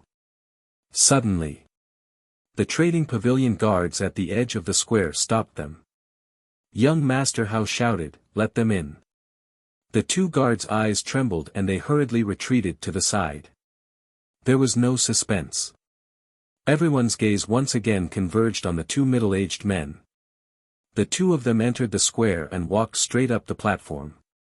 The master of the transaction pavilion asked, "You are?" The two of them glanced at the owner of the trading pavilion before taking out a face-restoring pill and popping it into their mouths. Immediately, their appearances changed. In the end, an old man with white hair and a skinny middle-aged man appeared in front of the world. Who else could it be but Li He and Shen Feiyun? It's really them. They didn't die. The appearance of the two immediately caused a huge uproar. "Brother Shen." Gongsun Bei suddenly stood up, gazing at Shen Feiyun. His face was filled with joy and disbelief. Grandpa, father, Li Yan and the middle-aged couple looked at Li He with tears in their eyes. They clearly died in front of my eyes. How can they still be alive? Impossible. This must be a dream. Fu Anshan shook his head frantically, his old face filled with disbelief. Grandpa, looking at the familiar face, Li Yan could no longer control her emotions. She threw herself into Li He's arms and cried bitterly. Li He's heart ached as well. He patted Li Yan's back and blamed himself. "I'm sorry, Yan. It's Grandpa's fault. Grandpa didn't protect you immediately and let you suffer. No, no, no. As long as Grandpa is still alive." Li Yan sobbed as she hugged the old man tightly. She was afraid that the old man would disappear in front of her in the next moment. "Father," the middle-aged couple walked up, their eyes red. Li He raised his head to look at the two of them. Anger rose in his heart as he shouted, "In order to protect yourself, you didn't hesitate to sacrifice your own daughter. Are there any parents like you?" "Father, the middle-aged man wanted to explain. "Enough. I don't want to hear anything now. When we go back, I'll slowly deal with you." Li He shouted coldly, his face filled with anger. The middle-aged couple looked at each other, their hearts filled with bitterness. Did they want to? They didn't want to either. No one in the world was willing to push their daughter into the fire pit. However, not only did Fu Anshan force them, but even the elders in the clan also forced them. What could they do? They could only compromise. Swish. At this moment, Gongsun Bei took a step forward and landed beside Shen Feiyun. He grabbed Shen Feiyun's shoulder, his hands trembling. Even if one looked carefully, there were tears in his eyes. Obviously, he really cared about Shen Feiyun. Shen Feiyun looked at him and a smile gradually appeared on his face. He said, "I was wrong in the past. I apologize to you in front of everyone." "No, no, no. I should be the one apologizing." Gongsun Bei shook his head and blamed himself. "Enough. Let's not talk about the past. Now I just want to know, do you still recognize me as your big brother?" Shen Feiyun asked, a little nervous. "Of course. You've always been my big brother. Nothing has changed." Gongsun Bei nodded. A man doesn't cry easily. However, at this moment, the two middle-aged men hugged each other and couldn't help but shed tears. They finally reconciled. "Wang Yu," murmured. Qin Feiyang smiled and said, "After experiencing a death calamity, one's state of mind will definitely change. Shen Feiyun can be considered to have profited from a disaster and saved this rare friendship." "That's right. Speaking of which, I have to thank Fu Anshan and the leader of the Divine Python tribe."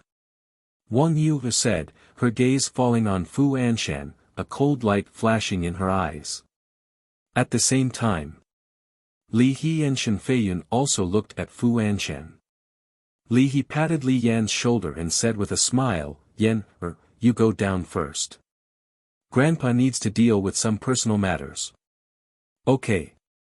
Li Yan nodded obediently, and then left the high platform accompanied by the middle-aged couple. Gong Sun Bei glanced at Fu Anshan, his eyes flashing slightly, and asked, Brother Shen, do you need my help? There's no need for you to come out for such a small matter. Shen Feiyun waved his hand, his eyes emitting a bone-chilling coldness. Gong Sun Bei nodded and also left the high platform. Young Master Hao turned to look at Fu Anshan and said with a smile, Pavilion Master Fu, what do you think of this second gift from me? Fu Anshan shuddered and hurriedly said with a smile, this is a good thing. Everyone knows Li He's character. He's upright, honest, and selfless. His return is a great joy for our transaction pavilion. As he spoke, he walked in front of Li He, grabbed his hand, and sighed, Old Li, I was sad for a while when I heard the news of your death. Now that you've come back alive, I'm really happy. Thank you for your concern, Deputy Pavilion Master. Li He put on a fake smile. It's my duty. After all, you've contributed too much to our transaction pavilion. If you didn't have an accident, the position of Deputy Pavilion Master would definitely be yours. Fu Anshan smiled. Wang Yu said with disgust, this old thing really doesn't know what shame is. He's already come this far. What else can he do? Qin Feiyang shook his head with a smile, and then nodded at young Master Hao. Young Master Hao understood and said indifferently, Fu Anshan, quickly put away that hypocritical face of yours. It's disgusting to look at. Fu Anshan's face stiffened, and he asked in confusion, Young Master Hao, what do you mean? Young Master Hao glanced at him disdainfully, then looked at Li He and smiled, stewardly, Big Brother Shen, it's better for you to tell us. Who wants to harm you? Li He looked coldly at Fu Anshan, then turned to look at the Chief Tower Master and the others, and said, Lords, the person who plotted against me and Shen Feiyun is indeed the leader of the Divine Python tribe. The red-haired old man immediately roared, Li He, don't slander us. I'm only telling the truth. I'm not wronging anyone. Although the leader of the Divine Python tribe is the one who plotted against us, the real mastermind is him, Fu Anshan. Li He suddenly pointed at Fu Anshan and shouted. What? All the leaders stood up in unison and looked at Fu Anshan in shock. The pavilion master and the black-robed old man did not move, but their hands gripped the armrests of their chairs tightly, obviously trying to suppress their emotions. Nonsense. Li He, what exactly are you trying to do? Fu Anshan roared in exasperation. Li He looked at him coldly and said, this old man doesn't want to do anything. This old man just wants to expose your true colors. Fu Anshan looked at the pavilion master and said, Lord, Li He must be jealous that I succeeded the position of deputy pavilion master, so he framed me. Pavilion master, you must investigate clearly. Even now, you're still biting back at me. You're indeed a shameless dog. Li He did not hide his ridicule. Fu Anshan roared, Li He, don't go too far. I'm truly happy for you that you came back alive.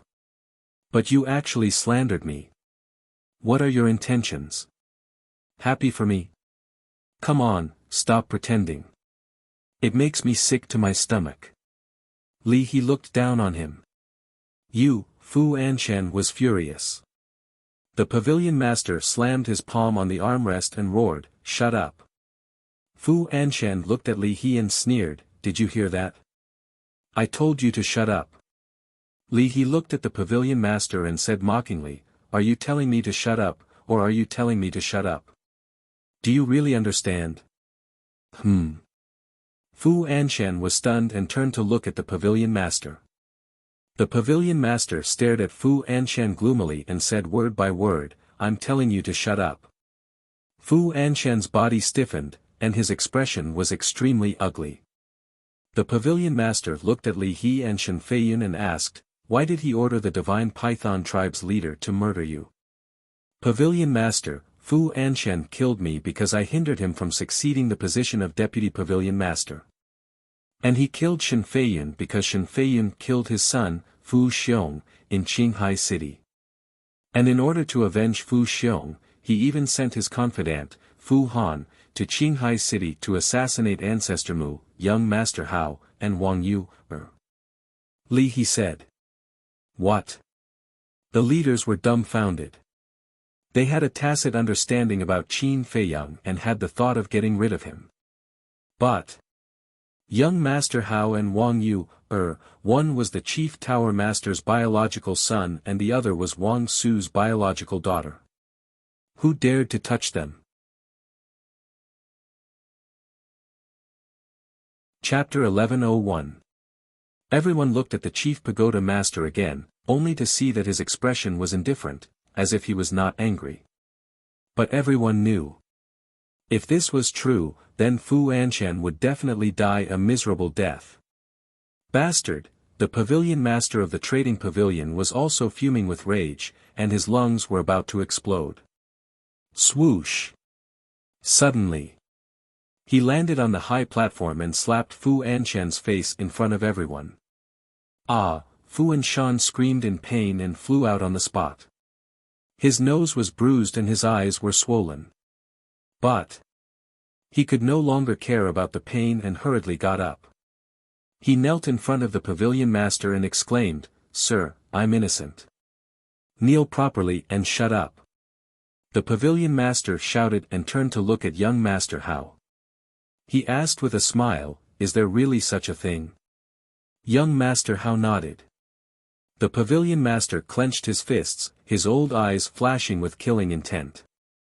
He lowered his head to look at Fu Anshan and said in disappointment, "I really didn't expect you to do so many stupid things." "No, absolutely not."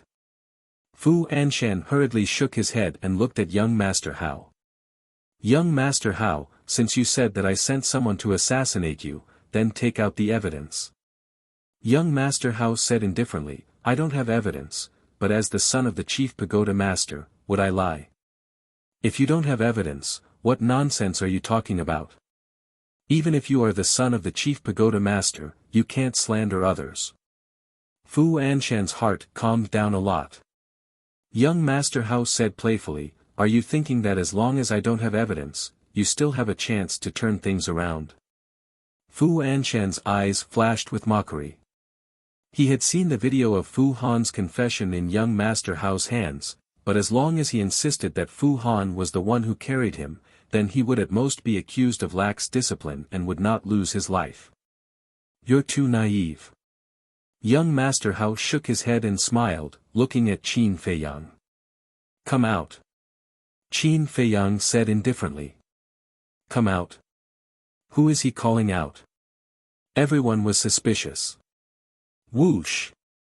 Accompanied by the sound of the air being torn apart, Fatso grabbed the Heavenly Spiral tribe leader and the Divine Python tribe leader, and streaked across the sky and landed on the high platform in the square like lightning.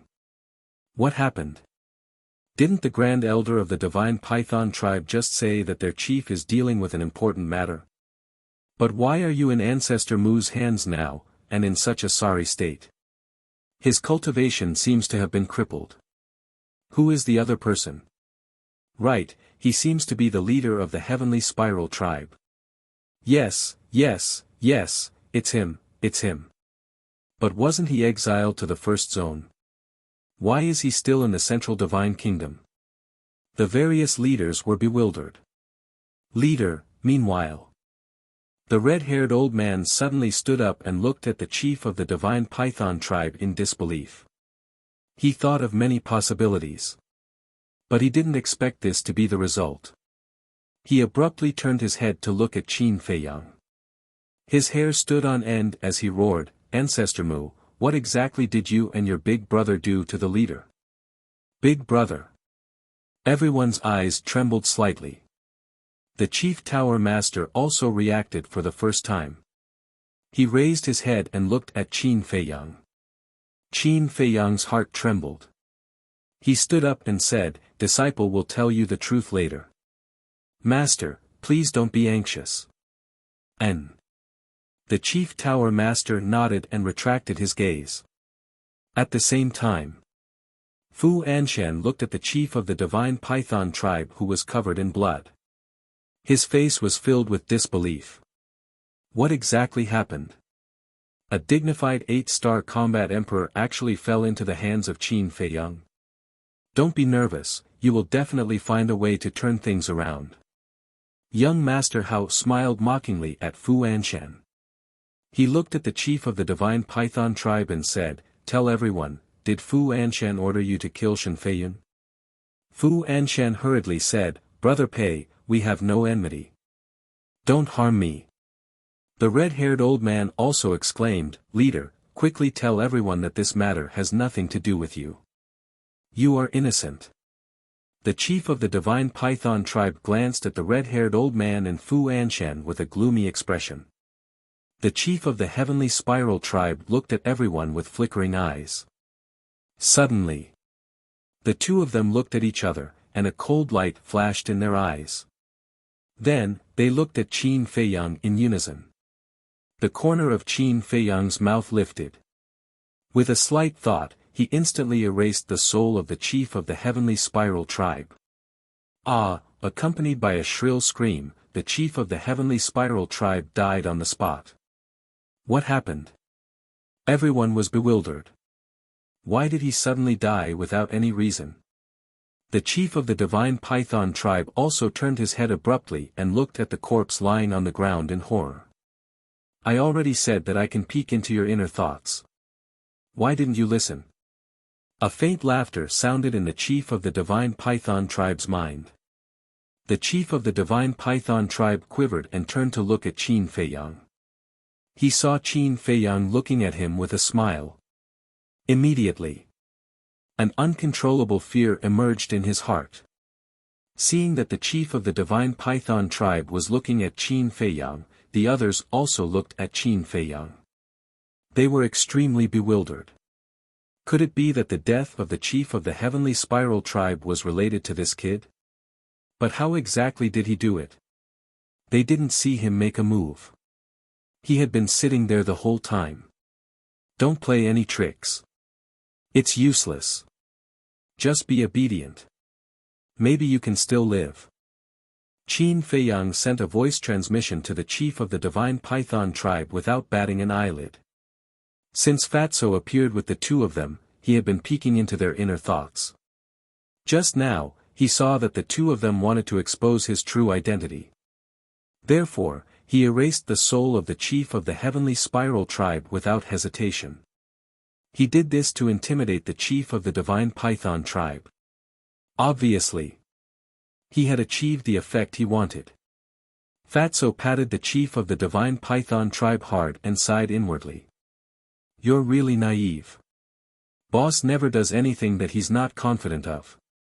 Since he dares to let you appear in front of the chief tower master alive, he definitely has full confidence that he won't let you speak. The chief of the divine python tribe trembled both physically and mentally. What kind of person was this? Why was he so terrifying? Fatso sent a voice transmission. Don't waste time. Tell us the truth. The chief of the divine python tribe powerlessly lowered his arm. He looked at the crowd and said, Young Master Hao is right. It was Fu Anshan who ordered me to kill Li He and Shen Feiyun. The reason for killing them is just as young Master Hao said. There was another huge uproar.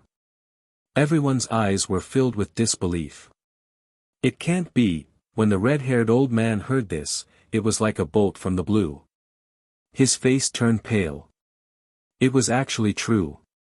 Why did it turn out like this? The chief in his memory would never do such a thing. Young Master Hao looked at him sympathetically and sighed. I told you, you might not know your chief well.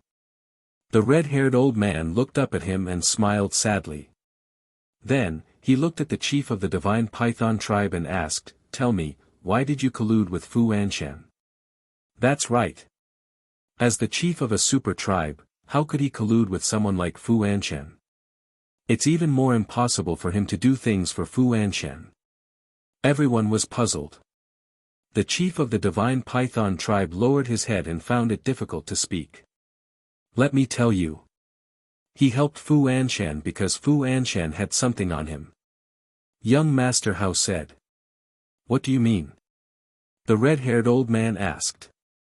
Young Master Hao was about to speak when a sigh suddenly sounded from the crowd. Young Master Hao, let me tell everyone about this personally. As soon as he finished speaking, a young man in white landed on the high platform. It was Pei Yi. Okay. Young Master Hao looked at Pei Yi deeply and retreated to the side. Pei Yi looked at the chief of the divine python tribe and couldn't help but sigh. He turned to look at the red-haired old man and said, Grand Elder, the evidence is that second uncle killed my father. The chief of the divine python tribe trembled violently. Everyone present was dumbfounded. Even the chief pagoda master was shocked.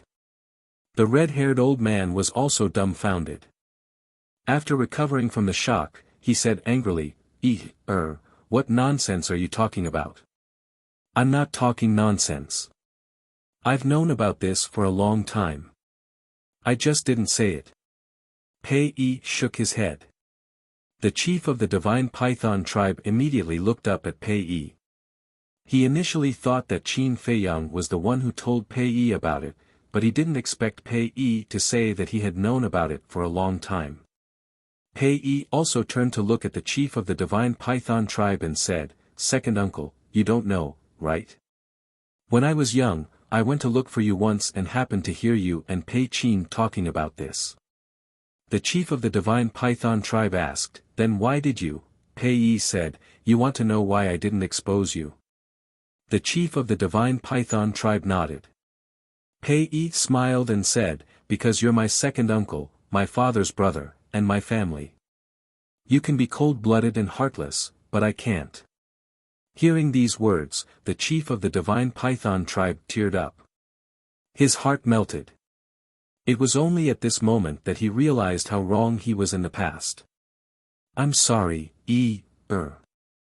I've let you and your father down. He slowly knelt on the ground and buried his head in remorse. In this world, no one has let anyone down.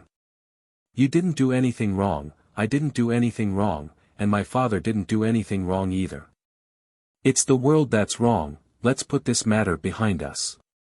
From now on, you're still my second uncle and I'm still your nephew. Blood is thicker than water. Pei Yi looked down at the chief of the divine python tribe and smiled. He then nodded at Qin Feiyang and stepped into the air alone. That frail figure seemed especially lonely and desolate. Blood is thicker than water. The chief of the divine python tribe murmured and looked up at Pei Yi's back view with a smile. Yeah. We're family, but I'm already plagued with sins.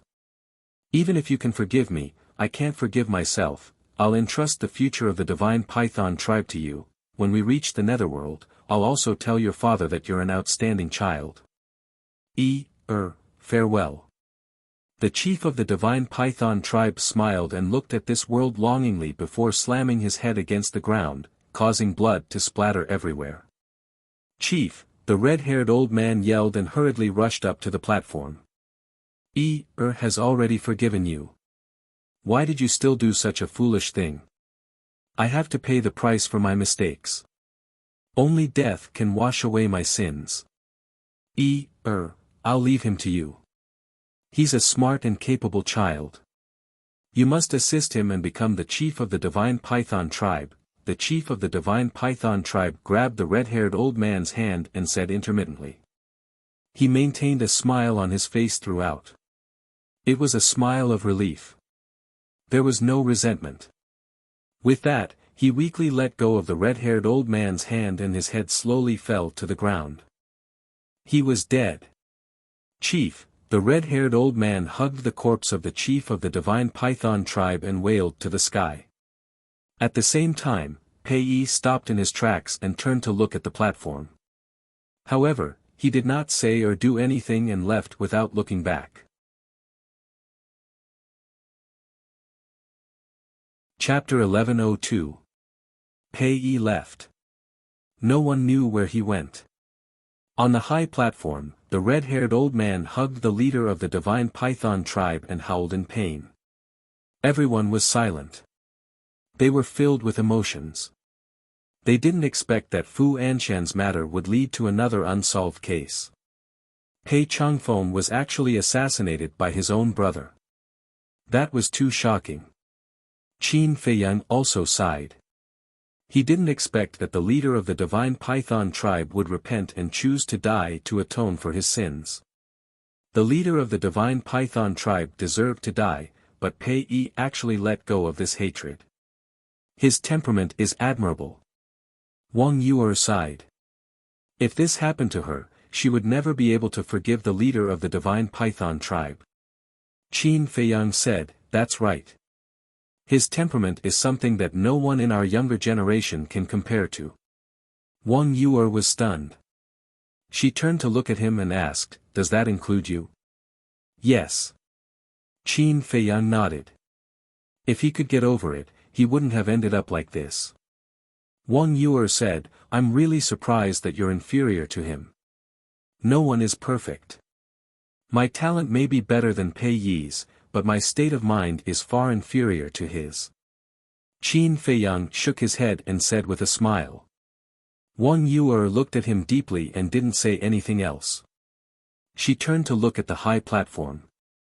Mr. Hao looked down at Fu Anshan, who was kneeling on the ground, and sneered. "Do you have anything to say now?" "It wasn't me, I was framed, Lord Pavilion Master, Lord Chief Tower Master, I beg you to investigate this matter thoroughly and clear my name." Fu Anshan shuddered and hurriedly cried out. When the leader of the divine python tribe appeared, he was indeed very scared and even desperate. But now, the leader of the divine python tribe was dead. Before his death, although the leader of the divine python tribe said that he was the one who instigated it, he didn't show any evidence. In other words, it could be taken as a one-sided statement from the leader of the divine python tribe. "Ha, you old man, you're really stubborn. However, I've long expected that you would continue to quibble." Mr. Hao shook his head and sneered. "Young Master Hao, I don't know what you're talking about. However, if you insist on saying that all of this was instigated by me, then please take out ironclad evidence so that I will be convinced.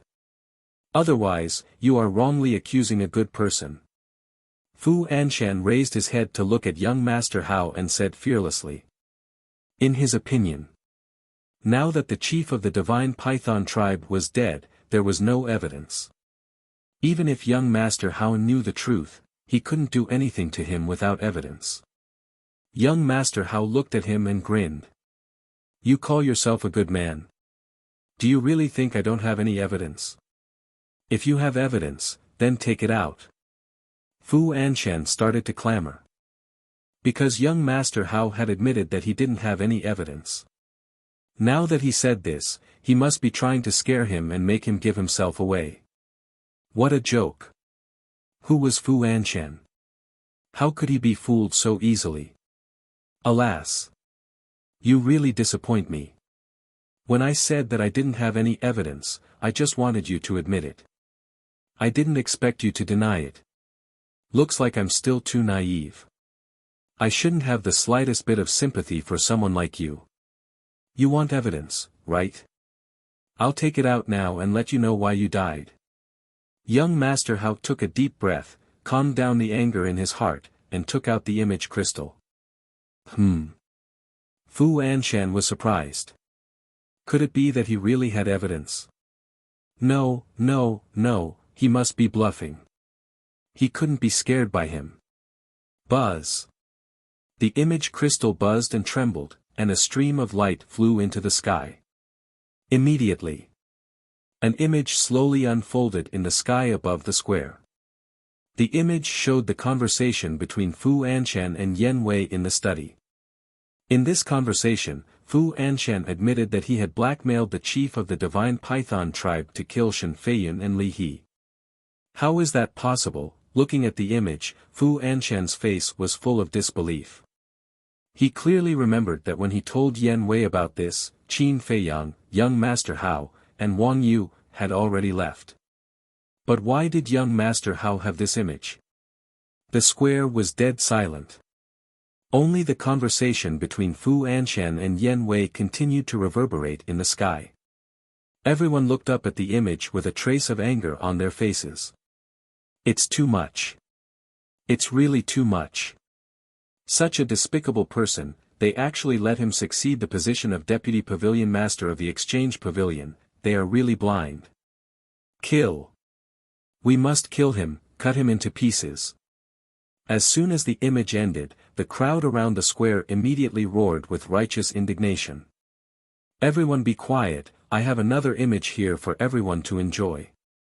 Young Master Hao waved his hand, and another image appeared in the sky above the square. It was the image of Fu Han's confession. Oh my God!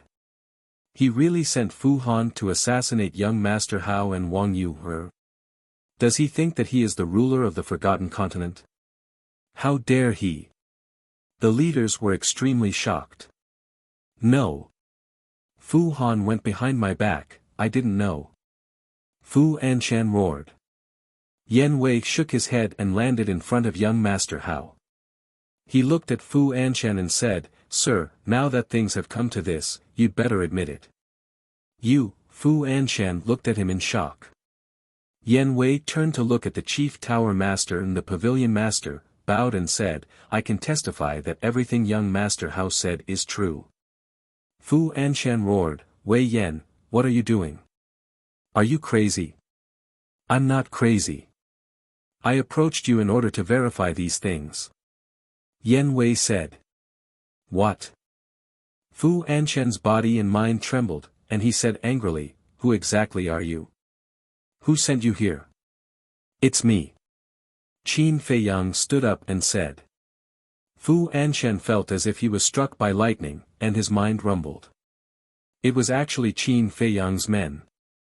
Qin Feiyang said, I don't easily cause trouble, but I'm never afraid of trouble, so when Fu Han confessed, I asked Wei Yan to approach you. Everyone looked at each other. He had already started to make arrangements so early, this person was too scary. When Fu Anshan heard this, he immediately collapsed to the ground powerlessly, his face full of despair. Young Master Hao said, Actually, we could have exposed your true colors a long time ago, but do you know why we didn't do so? Why? Fu Anshan looked at him suspiciously. I'll let you be proud first. The more proud you are, the more painful it will be when you fall. Of course, the more happy we are. Young Master Hao laughed. Fu Anshan said, So, you waited until today on purpose. That's right. When you happily succeed as the Deputy Pavilion Master, when you think that you have achieved great success, we will stand out to expose you and make you fall into a bottomless abyss. Let me ask, what in the world is more uncomfortable and painful than this? Young Master Hao chuckled. Fu Anshan smiled bitterly. He thought that everything was under control, but he didn't know that he had been living in someone else's scheme. How stupid. Also, some time ago, Brother Mu made you kneel in front of the main tower gate to tease you. First, he made you despair, then he let you see hope, and finally he made you despair again. Tell everyone, how does this feel? Young Master Hao teased. Fu Anshan smiled bitterly and said, Then what's going on with Li He and Shen Feiyun? I saw them die with my own eyes. Li He said, You saw with your own eyes that it wasn't us. Then who was it? Fu Anshan was suspicious. It's the sons of the divine Python tribe, Pei Yu and Pei Lang. This was also a trap set up by Ancestor Mu. He sneaked into the divine Python tribe to save Shen Feiyun and me, and then let Pei Yu and Pei Lang pretend to be us. Thus, the people you all killed back then were them. Li He said. It can't be, there are actually so many things that we don't know about. Is this Ancestor Mu the reincarnation of a monster? How could he do it so seamlessly? The leaders looked at Qin Feiyang, their eyes full of fear. The leaders of the Vajra tribe and the Qilan tribe, who had always wanted to target Qin Feiyang, couldn't help but feel afraid. So that's how it is, Fu Anshan muttered to himself and laughed out loud. After all his scheming, this was the result he got in the end. Laughable, laughable. Do you understand now? In this forgotten continent, you still don't have the ability to cover the sky with one hand. Young Master Hao laughed coldly, then turned around and walked down the platform, towards the Chief Tower Master. At this moment, everyone looked at young Master Hao in a different light. In the past, they all thought that young Master Hao was just a hedonistic son who relied on the Chief Tower Master to abuse his power, but they didn't expect him to be so shrewd. Young Master Hao laughed. Father, how is it? My performance is not bad, right? Very good. The Chief Tower Master nodded, extremely gratified. This trip was indeed not in vain. Hand over the Vice Pavilion Master's jade seal for this old man. Suddenly, a furious roar exploded like a clap of thunder. Everyone turned their heads to look, only to see the Pavilion Master of the Trade Pavilion grabbing onto Fu Anshan's neck like an enraged lion. But Fu Anshan did not have the slightest reaction, his face full of a bitter smile. The Pavilion Master of the Trade Pavilion waved his hand and forcefully snatched away Fu Anshan's universe bag. Then, he threw Fu Anshan on the ground and said coldly, "A person like you cannot be allowed to live." Fu Anshan's gaze trembled, and he finally came back to his senses. He immediately knelt on the ground and begged, "Pavilion Master, this lowly one knows his wrongs. This lowly one will definitely change, please let this lowly one off this time. After committing such a heinous crime, you still want this old man to let you off. Are you dreaming?" The Pavilion Master of the Trade Pavilion was furious. He waved his old hand and directly slapped Fu Anshan's head. Ah, crack! Accompanied by a shrill scream, Fu Anshan's head exploded on the spot, blood splattering everywhere. "It's finally over." Wang Yu muttered. Qin Feiyang said, "This is what he deserves."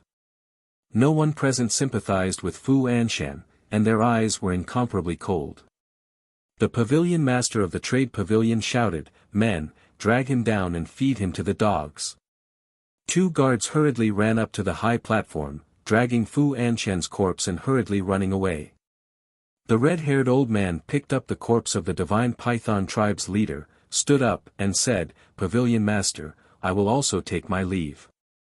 My condolences." The Pavilion Master comforted him. Chapter 1103. After the red-haired old man left, the Pavilion Master glanced at the corpse of the Heavenly Spiral Tribe's chief, then looked at Qin Feiyang and asked, "Young friend, what happened to him?" Qin Feiyang said, "Last night, he and the Divine Python Tribe's chief were in cahoots. They disguised themselves as Pei Yi and tricked me into coming to Black Cloud Valley to harm me. In the end, my big brother appeared and crippled their cultivation. Everyone's pupils shrank. Even the Divine Python Tribe's chief was crippled. This person's big brother was too terrifying." "Then where is your big brother now?" Gong Sunbei asked. Qin Feiyang shook his head and said, "He left after crippling the 2 of them. I don't know where he is now." Gong Sunbei raised his eyebrows and turned to look at the Chief Pavilion Master. The Chief Pavilion Master smiled faintly and said nothing. Seeing this, Gong Sunbei also fell silent. The Transaction Pavilion's Pavilion Master looked at Qin Feiyang meaningfully and shouted, "Men, take his corpse away for this old man." 2 more guards ran up and dragged the Heavenly Spiral Tribe's chief's body away. Fatso, Shen Feiyun, Li He, and Yen Wei also left the high platform. The Pavilion Master said, "Li He, wait a moment." Li He was stunned and returned to the high platform, standing beside the Pavilion Master. Wang Yu chuckled and said, "Later, Li He will definitely be announced as the Pavilion Master. That's inevitable." Qin Feiyang said with a smile. The Pavilion Master glanced at the people present and bowed. "This old man is deeply sorry for what happened today. These things are not what you want to see. Let bygones be bygones. Don't mention it again." Yes, as long as it doesn't lead to a bigger mistake. The chiefs laughed. Thank you for your understanding. Now, this old man will personally announce that the next deputy pavilion master will be Li He. The pavilion master took out the jade seal and handed it to Li He, apologizing. I'm sorry to have wronged you. The sudden surprise left Li He somewhat at a loss on what to do. The pavilion master smiled and said, this is what you deserve and what we owe you. Take it and manage the pavilion well. Don't let down this old man's expectations of you. Li He glanced at the pavilion master, bowed, and received the jade seal. I will do my best.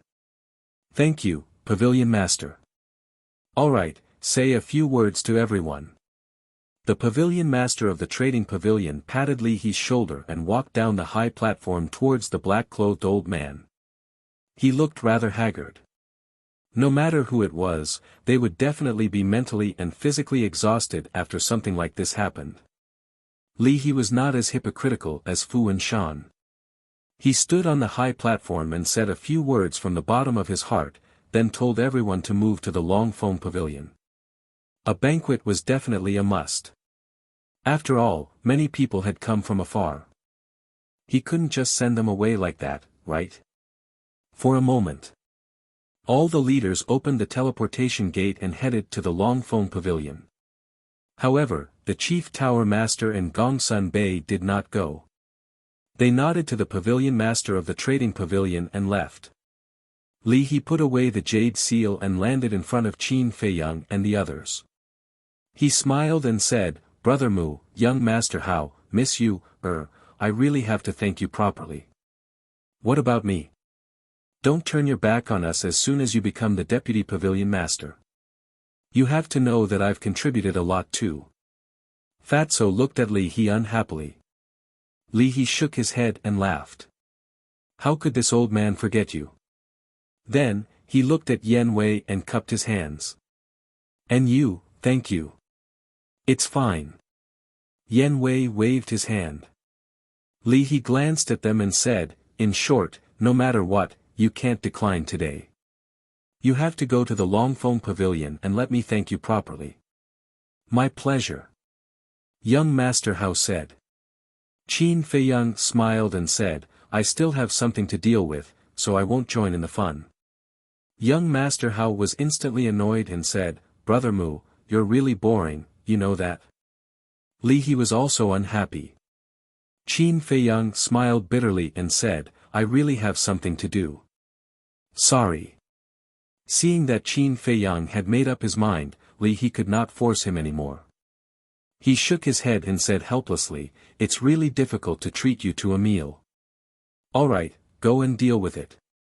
Anyway, there's still a long way to go. Let's meet again another day. Thank you. Qin Feiyang smiled and opened the teleportation gate and walked in. Fatso and Yen Wei looked at each other and quickly followed. Li He shook his head and looked at Wang Yu with a smile. Miss Yu, what about you? I'm not going either. You guys have fun. Wang Yu looked at the dissipating teleportation gate and said to Li He with a smile. Then, she opened the teleportation gate and left. Li He could not keep his face any longer. Young Master Hao patted Li He on the shoulder and said with a smile, if Brother Mu doesn't go, your sister definitely won't go either. Forgive me. What do you mean? Li He looked at him suspiciously. Young Master Hao said, can't you tell? Right now, my sister's attention is all on someone. Someone? Li He was stunned for a moment before coming to a realization and smiled. Seems like we'll have a wedding banquet before long. Wedding banquet? Let's hope so. Let's not talk about it anymore. Let's go. I'll have a few drinks with you today. Young Master Hao pulled Li He towards the Dragon Phoenix Pavilion in high spirits. Main Pagoda. In the pavilion, there were standard items on the stone table. The main pagoda master stood beside the stone table, holding a brush and staring at the white paper on the table calmly. Beside him, Gongsun Bei remained silent and stood respectfully. Suddenly, the main pagoda master waved his brush and wrote a word on the paper. This word was wisdom. The main pagoda master looked at the word wisdom and put down his brush. He sat on the stone bench and asked, Gongsun Bei, do you know why I wrote this word? Yes. Gongsun Bei nodded. Tell me about it. The main pagoda master said. Wisdom represents wisdom, and ability. As the ancients say, a wise man can conquer the world. If I'm not wrong, Lord wrote this word for Ancestor Mu. Gongsun Bei said. That's right. I wrote it for him. Er's performance today made me very happy, but I understand that all of this is Ancestor Mu's manipulation. He is a truly wise and resourceful person. The main pagoda master said. Gongsun Bei's pupils shrank as he asked in a low voice, Lord, are you worried? The main pagoda master said, I can't help but worry because his existence will pose a great threat to Er. If he's willing, he can easily play Er in the palm of his hand. I think that Lord is overthinking. Because according to my observation, Ancestor Mu is not an ambitious person. Gongsun Bei said. The affairs of the world are unpredictable. The main pagoda master deeply sighed. Gongsun Bei said, if Lord is still worried, I can make him disappear immediately. The main pagoda master fell silent. Gongsun Bei's eyes flashed as he said, Lord, please forgive this subordinate for speaking bluntly. Although Ancestor Mu is a great threat to junior apprentice brother, from another perspective, his appearance can be considered an opportunity for junior apprentice brother. What do you mean? The main pagoda master asked. Think about it, with Ancestor Mu's intelligence, if he's willing to fully support junior apprentice brother, who will be able to shake junior apprentice brother's position in the Forgotten Continent in the future? Gongsun Bei said. The main pagoda master's eyes lit up, but he then frowned and said, what you said is just an if. So first, we need to confirm whether or not he's an ambitious person, and not kill a rare talent in the cradle. Gongsun Bei said. The main pagoda master said, are you saying that I'm jealous? This subordinate wouldn't dare. If this subordinate has any doubts, please forgive me, Lord. Gongsun Bei hurriedly bowed. The main pagoda master looked at the garden in front of him, his eyes flashing as he suddenly asked, tell me honestly, have you ever hated me over the years? No. It's because Lord has given me everything that I have today. I'm already very satisfied. Gongsun Bei lowered his head and said. The main pagoda master smiled and said, if Ancestor Mu has the same resolve as you, it's not impossible for him to stay by Er's side. Gongsun Bei inwardly let out a sigh of relief and smiled as he said, then let this subordinate take care of this matter. The main pagoda master nodded and said, give me an answer as soon as possible. Okay. Gongsun Bei nodded before turning and leaving. The main pagoda master got up and walked out of the pavilion. Looking at the clear sky, he muttered, life is short, don't not cherish it.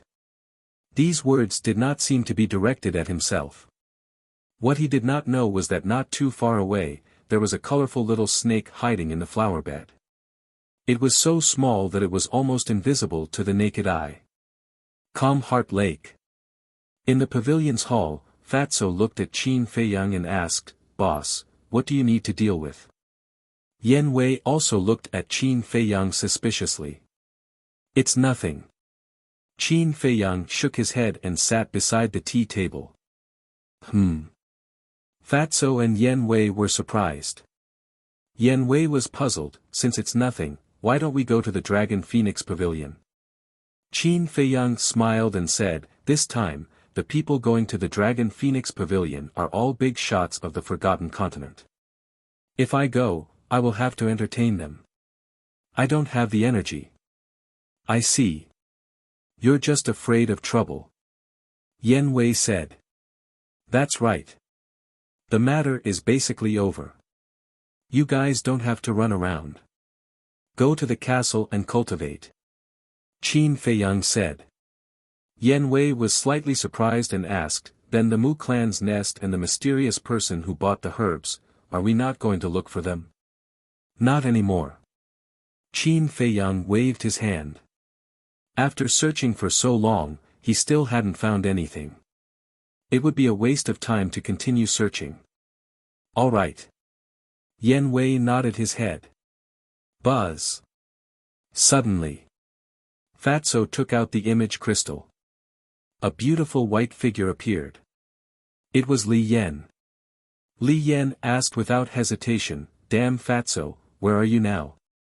"I'm with my boss, what are you doing?" Fatso was suspicious. "Come to the Dragon Phoenix Pavilion immediately." After Li Yan finished speaking, the shadow dissipated. "What do you mean?" Fatso looked at Qin Feiyang and Yen Wei in a daze. Qin Feiyang and Yen Wei looked at each other, and a smile appeared on their faces at the same time. "What are you guys laughing at?" Fatso frowned. Qin Feiyang said, "You're not bad." Fatso said angrily, "What is it? Can you make it clear?" Yen Wei rolled his eyes, and said snappily, "Don't you understand? The girl has taken a fancy to you." "Taken a fancy to me?" Fatso pointed at his nose, his face filled with disbelief. Such a beautiful woman like Li Yan would take a fancy to him. "You must be joking. Isn't this what you want? Hurry up and go. Don't make her wait too long."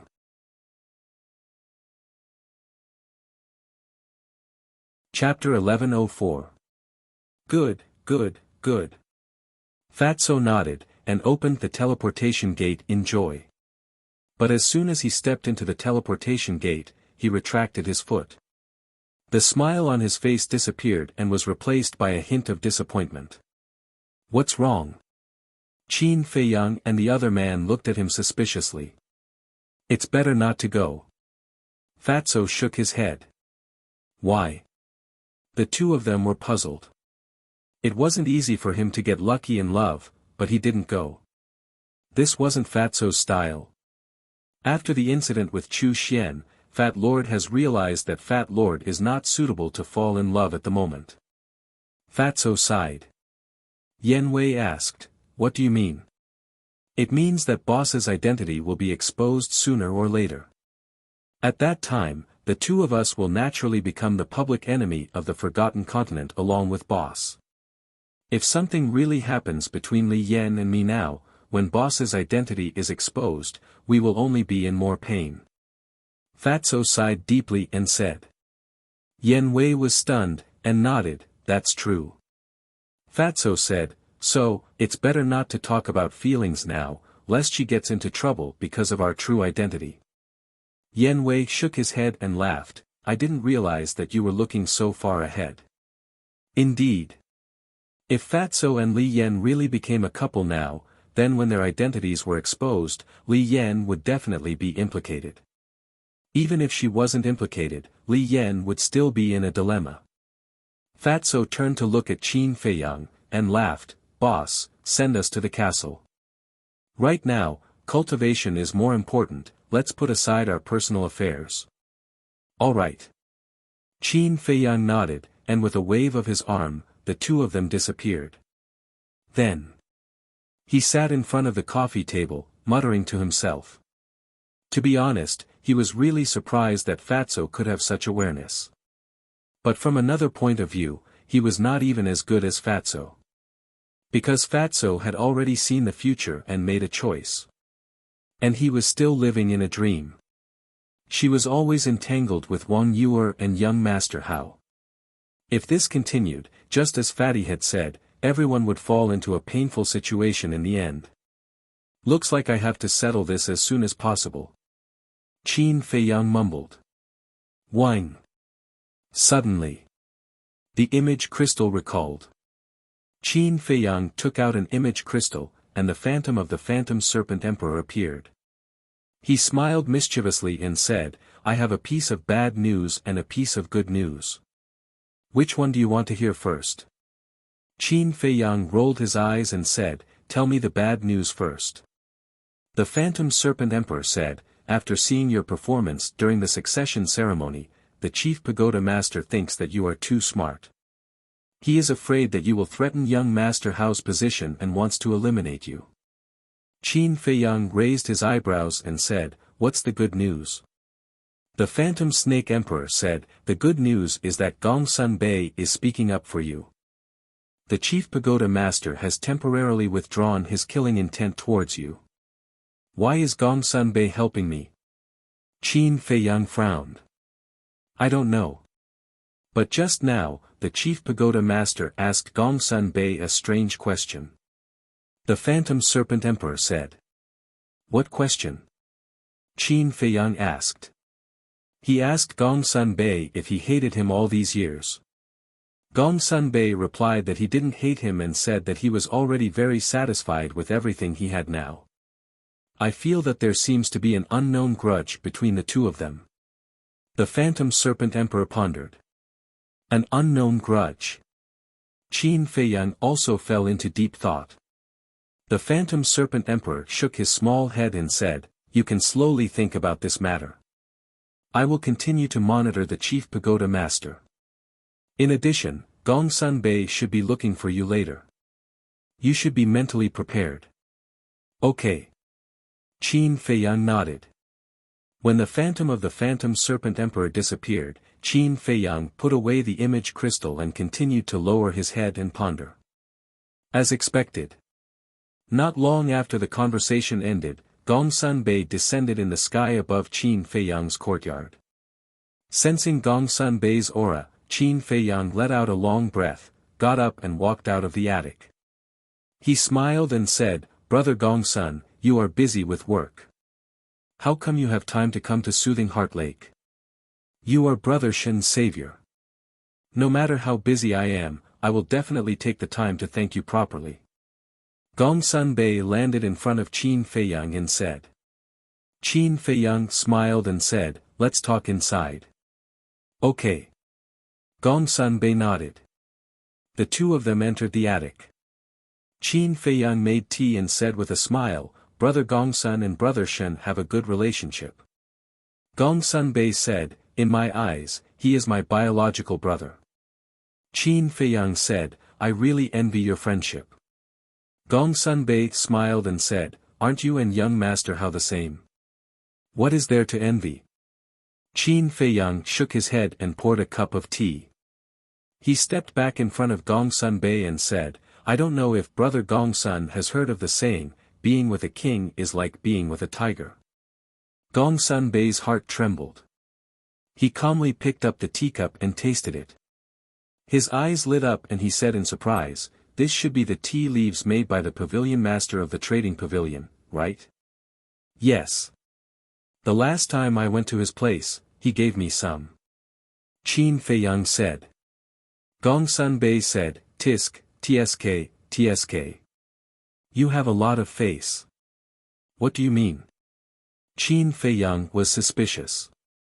"To tell you the truth, I went to him more than once to ask for these tea leaves, but he was unwilling to give me even one. It really is like the old saying, the older you are, the stingier you are." Gongsun Bei shook his head helplessly.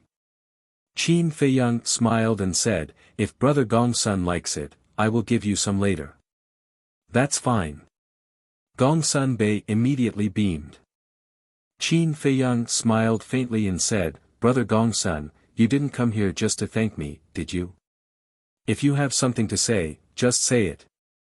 Well, Gongsun Bei found it hard to speak. Qin Feiyang said, "Actually, I know why you came to me even if you don't say it." Gongsun Bei looked at him in surprise. Qin Feiyang didn't want to talk nonsense. He smiled and said, "You can tell Master not to worry. I have no interest in the position of Chief Tower Master at all. I was wondering why you would say, being with a king is like being with a tiger.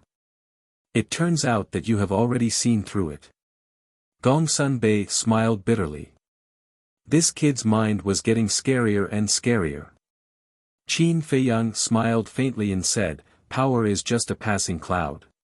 What I want is strength. Only with strength can I be qualified to stand above the heavens. Gongsun Bei's heart trembled. He didn't expect this kid in front of him to see through it so thoroughly. Even he felt inferior to this state of mind. Gongsun Bei said, "Then, if I ask you to assist young master Hao, what will you say?" Qin Feiyang shook his head without hesitation and said, "I won't assist anyone." Gongsun Bei wasn't surprised at all. Qin Feiyang continued, "However, if he needs it, I will help him. However, I won't help him too much, because everyone needs to learn to be independent. If he needs to ask for help from others every time he encounters a problem, then he will never be able to become a true king." Gongsun Bei shook his head and smiled. "To be honest, I really don't like you. Because you are too smart, so smart that it scares people. Brother Gongsun, aren't you also a smart person?" Qin Feiyang smiled faintly. "Why do you say that?" Gongsun Bei was startled and asked curiously. "In the past, I couldn't figure out why you hinted at me, why you helped me, why you said that we were the same kind of people, and why you yearned for freedom so much. After a period of calm thinking, I finally figured it out. You are the first person to voluntarily withdraw," Qin Feiyang said. Gongsun Bei's pupils shrank.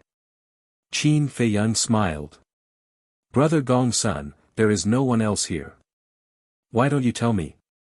Gongsun Bei looked at Qin Feiyang, his eyes flickering. After a long time, Gongsun Bei shook his head and smiled. "Kid, you are smart, but sometimes you are very stupid. How can you casually discuss such a serious topic?" Qin Feiyang said, "Don't you feel uncomfortable keeping it in your heart? A guess was always a guess. If the person involved didn't admit it personally, it wouldn't be true." Gongsun Bei smiled faintly. "Of course it's uncomfortable." Qin Feiyang smiled and said, "I'm a very good listener. You kid, it seems that if I don't say it today, you won't let it go." Gongsun Bei smiled helplessly. "Yes, as you said, I am the first person to voluntarily withdraw." Qin Feiyang held a teacup, drinking tea while listening quietly. It turned out that back then, when Gongsun Bei obtained the inheritance in the land of inheritance, some old monsters in the main tower intended to let him inherit the position of the next main tower master.